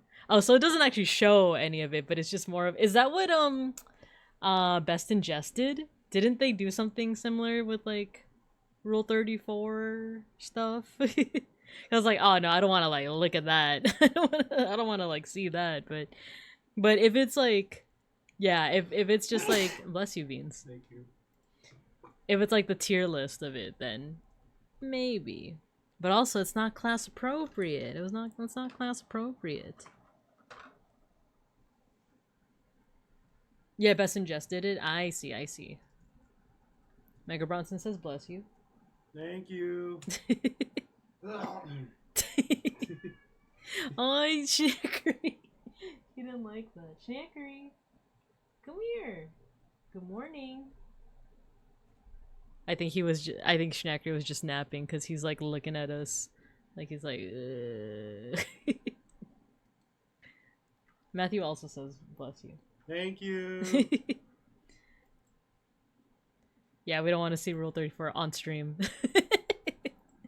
Yeah, this is not class appropriate. This isn't, you know, this isn't psychology of human sexuality, which I did take. I did take that class.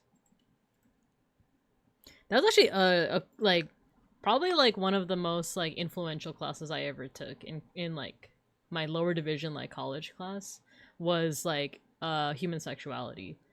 Cause like I know like everyone makes the joke of like her like, you know, human sexuality, her, but it actually did teach like, I don't know, it taught me about just certain concepts like and what the professor did is that he actually brought like guest speakers who like could speak more on certain experiences, such as like we had a guest speaker that was part of like the BDSM community and another person who was trans or who is trans.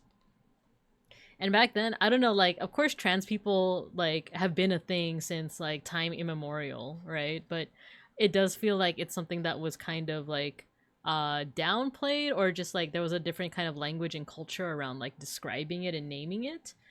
So back in like the 2010s when I was like taking this class, like even though like, you know, like people knew about like quote unquote like transvestites and stuff like that, I don't know, it just didn't quite have it wasn't as well known as it would be like nowadays.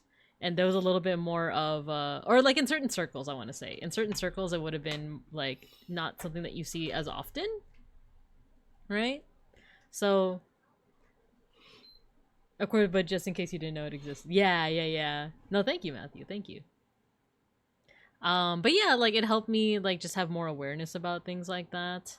The teacher was very cool too, like, and I always remember this teacher because he like told his class that like don't worry too much about like, you know, graduating on time or doing anything on any kind of like time schedule or anything like that, because like he said he basically was in school for 19 years. Like he was taking college classes for 19 years. And now look at him, he's a professor. And I think even like a year after I took his class, I think he graduated with his master's as well. So he was still in the process of learning, even though he was like already a professor by that point. Yeah, 19 years. And he said granted it's also because he was on and off because he was also taking care of a family at the time, his family. Yeah, and that did kind of help me because I was it actually did take me a little bit longer to get my degree, but it was mostly because I kept on changing my major. I actually started out as a psychology major, and then I lost interest in it. I think then I went to history, but then I couldn't get any history classes, so then I switched to graphic design because why did I? Yeah, I was thinking about graphic design specifically in like advertisement. This was before I really internalized the horrors of like capitalism back then. And then I guess I got like kind of burnt out from that and then switched back to history because I was finally able to take history classes. And then during my like, swear to God, like last year in like community college before I transferred, I took my first art history class and I was like, oh no, this is what I want to do actually.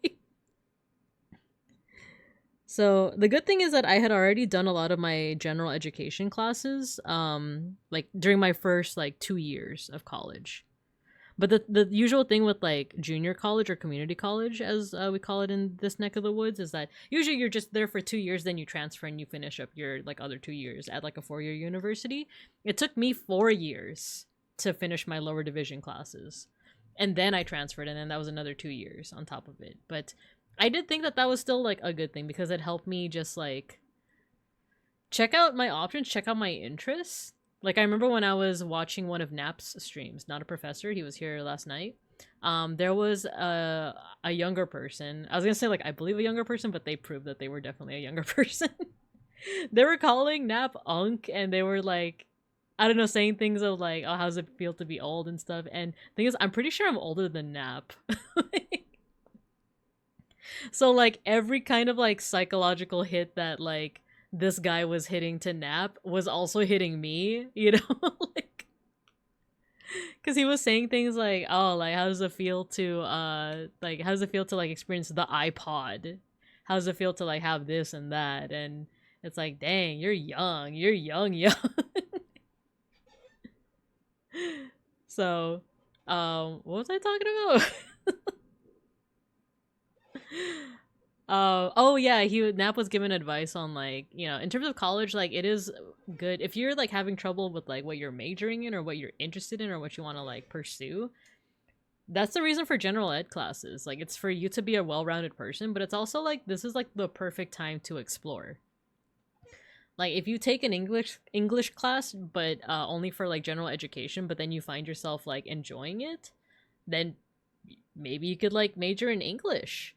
And like it'll also kind of like open your eyes as to like what each subject entails, because I feel like a lot of people will think that, for example, like, oh, English means that you're gonna be like, you have to be good at writing, you have to be good at reading, blah blah blah. Like yeah, that's kind of helpful, but it also means that like you can explore different pieces of literature from different time periods, you know? Like if nonfiction ain't your thing, you could check out fiction, or you could check out like travel accounts, or you could check out like fantasy or like historical writing. Like there's so many different, like within each and every like major or like field, there's something to pursue. Like that's very easy for me to personally talk about with like art history and history, because it's like, oh, you like makeup, history of makeup, you like fashion, history of fashion, you like plants, history of like botany as like a science, you like dags. You like dogs, you can talk about dogs, about dogs, you know, history of like dog breeds, you know. And within that, there's like so many different niches, right? Like, oh, you're interested in the history of dogs? How about the history of like dog care and like history of like, because then that delves more into like anthropology or like biology and stuff of like how did wolves become dogs? But then you could like look into like the history of like evidence of that within human civilization. Like how do we know when was the early, like we know that humans domesticated dogs, but like how early do we know that, and how can we find evidence of that? And it's cool because the earlier you go in history, like the more it's like the most like what one might say is like the most minor of details can actually tell so much. Because it's stuff like if we're talking about like early human history, it's like, oh, how do we know that this rock that's shaped like a knife was actually shaped by a knife by human hands or like hominin hands? Or was it just like accidental, right? Like someone, have you guys seen that video of the guy kicking the rock until it's perfectly round, you know? I went with an English degree because I didn't have a sense of direction for the longest time, and I just wanted to finish college, so I got my BA after like 7 years. Yeah, yeah. And that's like, I do feel like that's more common than people think, to like take longer than 4 years to finish college. And like arguably that's fine. That's fine. Like the big thing that makes it not fine is like finances, because like if you have like a grant or something, then like that money's gonna run out eventually. um but it's funny because I was lurking in Donchi's stream earlier, and he was talking about like um it's funny, he was talking about something completely different. It was like immortality, like if he had the chance he would be immortal, and then he started talking about like vampire media, on how like it's always like, oh, woe is me, I'm cursed. And yeah, it is kind of a curse, because like with that like werewolf vampire media, it's always like, yeah, you're immortal, but at what cost, you know? Like you gotta like kill people, drink blood, and eat flesh and stuff like that. But also like you're immortal. And like my whole point is like, if you were immortal, like why not take that opportunity to like learn everything you can about the world? Like be the Shakespearean or what was it? Like be the like quintessential like just like person that knows everything about everything, right? Like my whole thing was like, if you're immortal, like why not get like 20 bachelor's degrees in all of your hyperfixations, you know? Like if I had time and money, I would just be in university for the rest of my life. Like I would be like, you know, when I was like really into dinosaurs at the beginning of the year, like I would want to go back to college to get my degree in paleontology. You know, I would want to go back to college to get a degree in anthropology, Egyptology, and art. I actually don't have an art degree. if you can believe it. Well, I don't know. In some ways, maybe you can believe it, but but I actually don't have a degree in like art. My degrees are in art history, and religious studies, and that's a minor. That last one is a minor. So like, the anachronistic pastiche of time periods, vampire. Yeah, right. Like it doesn't even have to be like having to do with anything supernatural. Just like being immortal. Like, man, I would just be in university all day. And it's because like if you're immortal, you can probably find some workarounds on like how to get rich, right? Because one of the big barriers too is not just time but money. So reminds me, I saw someone ask, why do vampires all live in castles? And the answer is basically, if you're immortal and aren't ending up rich enough for a castle, you're screwing up hard. Yeah, exactly. Like I feel like if you live long enough, you'll like find some hacks as to like how to make money and how to like, you know, like, is it really generational wealth if you are the singular generation? Like, yeah, man, if I had that time and money, I would just always be in school. I would just be always learning about like different subjects, you know? Even subjects I hate. Like maybe by the end of it, maybe once I get to year 200, maybe I'll check out math. Like, you know, I remember though as like a middle schooler, I think like for as long as I can remember, I've always kind of hated math, but I wasn't necessarily bad at math. I just disliked the process of doing math. But I remember when I was a kid, when I was in middle school, our algebra 1 teacher, she like had us do research reports on like any topic of our choosing as long as it like kind of sort of related to math. And I think I chose the numbers of pi. The like how far back can you like recite pi, and I unfortunately forgot all that knowledge, so I just know 3.1415. That's it. Like that's it. But again, I feel like I memorized a lot of things in middle school that I don't remember nowadays. Like me and a friend, we memorized all of The Raven by Edgar Allan Poe, like in middle school. But if you were to ask me now, it's like quoth the raven nevermore. No, I think, doesn't the start go like, as I pondered weak and weary, something something dreary, when all the something, quote the raven nevermore, something something, and then Bart was the raven. Or you end up living in Staten Island with your 3 vampire roommates. Yeah, once upon a midnight dreary, while I pondered weak and weary, as I something something of forgotten your something something sweet Lenore. Right? Like, I remember, like, memorizing it with a friend. Like, I think each of us, like, memorized a stanza, right? Quoth the raven, eat my shorts. Yeah, while I wandered weak and weary. Was it not pondered? Bart was the raven is my favorite Edgar Allan Poe quote. Dude, according to my mom, she said that when I was like little, like 3 or 4 years old, she said that I could recite the periodic table of elements. And a part of me wants to be like, okay, I call shenanigans. I call liar liar pants on fire on that. But she said that it was because I have a step grandpa. He passed away like a couple of years back, but my grandma had remarried when she like immigrated here to the Philippines, and it was he's a white guy. He's a white guy, but I grew up with him as my like grandpa basically, because my grandpa on my dad's side, he passed away when I was like 6, and then my grandpa on my mom's side lived in the Philippines, and I still have fond memories of him because, like I said, I lived in the Philippines for like a teensy bit of time, and I lived with him. But I had like a third grandpa, my third white grandpa. That was like super into astronomy. He was super into aliens. I feel like Loki, I think he was a conspiracy theorist, and I feel like had he lived to see the Trump administration, he might have been a Trumpy. It's unfortunate to say because he was also a Republican, but yeah, I remember that apparently he taught me to recite the periodic table of elements. So like, yeah, oof, yeah, like a part of me wants to be like, I feel like he would be more rational and that he wouldn't fall into that. But a part of me was like, oh, what kind of republicanism did he like? Like, did he like Reagan republicanism? Did he like... Because this was before... No, when did he pass away? He passed away... Okay. basically what had happened is that he was like lucid up until like the 2000s, and then he had a stroke, and then from there on he was like bedridden and not really all there, and then he lived for still a little bit more until I want to say late 2010s. So he lived long enough to see the first Bush presidency, H.W. Bush, and I want to say Clinton, and I think he lived long enough to like know like W. Bush's presidency, I want to say. Because I'm just forgetting like when he had his stroke, but a part of me is like, oh, what kind of Republican are you? You know, my third white grandpa is my favorite slice of life anime. Yeah, like my 2 Filipino grandpas and my 1 white grandpa. You know, my third white grandpa is my dead government. Oh, that's funny. But yeah, I remember like I was very fond of him.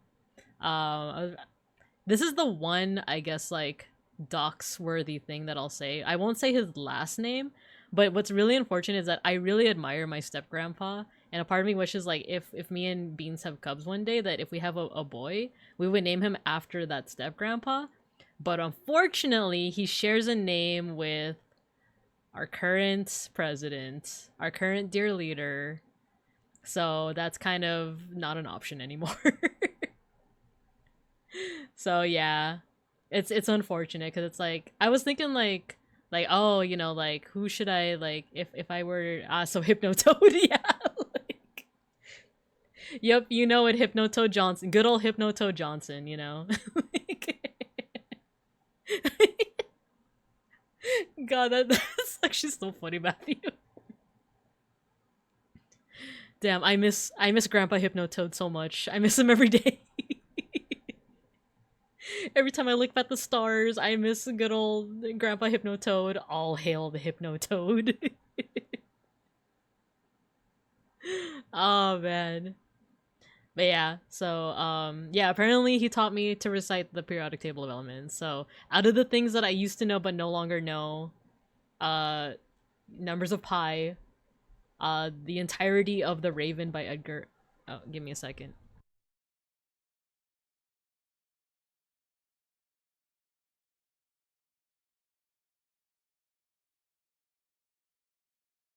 All right, sorry, we got like a knock at the door, so I wasn't sure if it was something urgent, but a modern major general. I am the very model of a modern major general. I have information, vegetable, animal, and mineral. I quote the fights of England and I quote. Wait, what was it? I know the kings of England and I quote the fights historical, from Marathon to Waterloo in order categorical. I am very well acquainted too with matters mathematical, both the simple and quadratical. About binomial theorem, I'm teaming with a lot of news. About the square, about the square of the hypotenuse.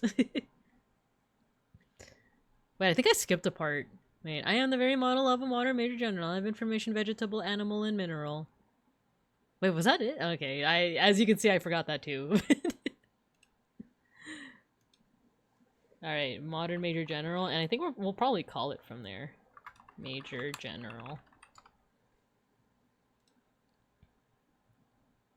Because I'm also, like, dehydrated. I think it's because it's getting warm again.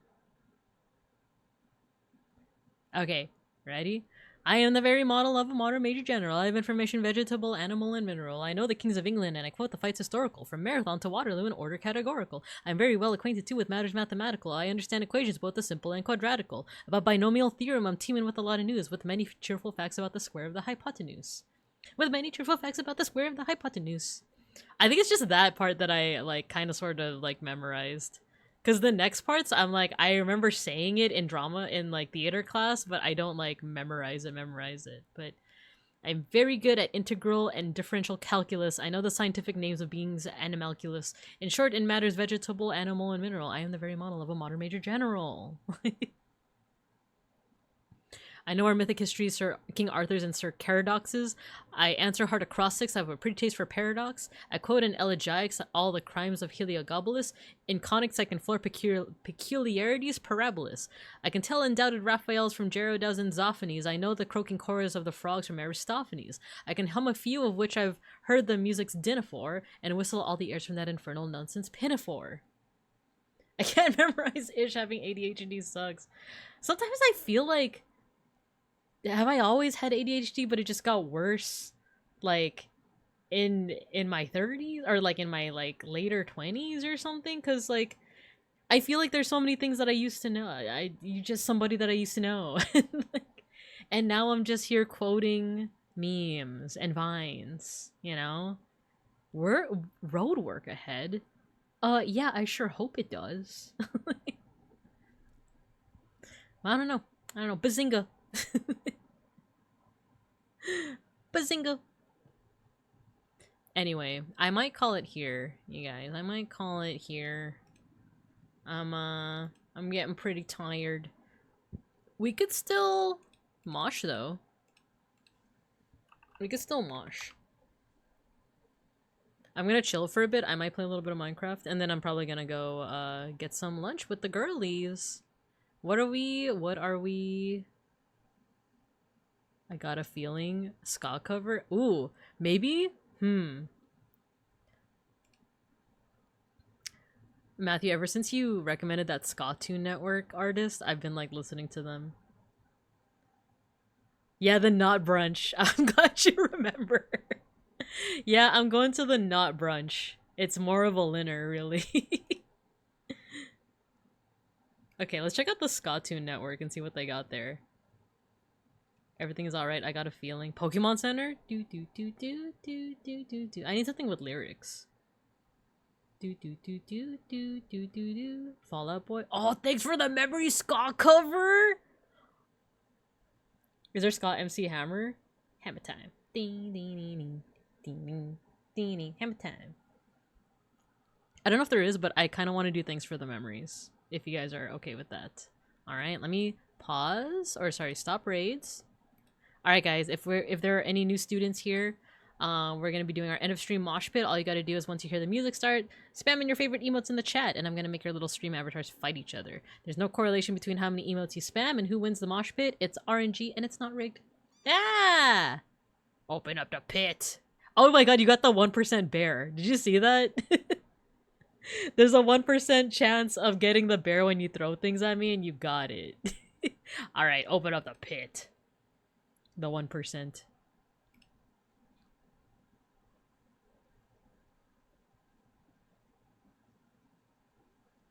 Ah, this is so good. Case you didn't know.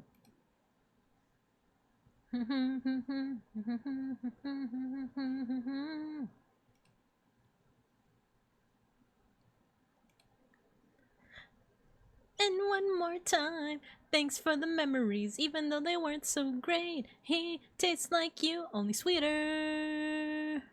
One night and one more time for the memories, thanks for the memories. Tastes like you, only sweeter. Ah, this is so good, like ska-ified. This is so good as a ska song.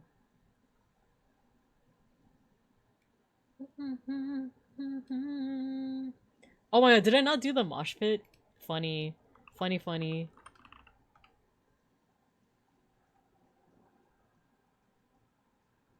One night stand. Night and one more time. Thanks for the memories, even though they weren't so great. He tastes like you, only sweeter. One night, yeah, one more time. Thanks for the memories, thanks for the memories. He tastes like you, only sweeter. In the form of crunching numbers. And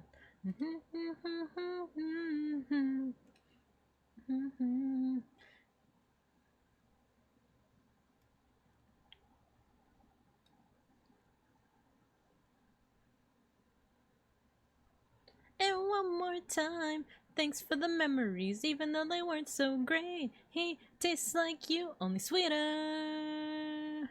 One night, yeah, one more time. Thanks for the memories, thanks for the memories. Dang, his dance moves too, what the heck? And one more time, thanks for the memories, thanks for the memories. Tastes like you, only sweeter. Oh my god, the med packs keep on like healing us. This is actually like kind of a close match. And it goes to it goes to me. I don't think there's enough time for another round.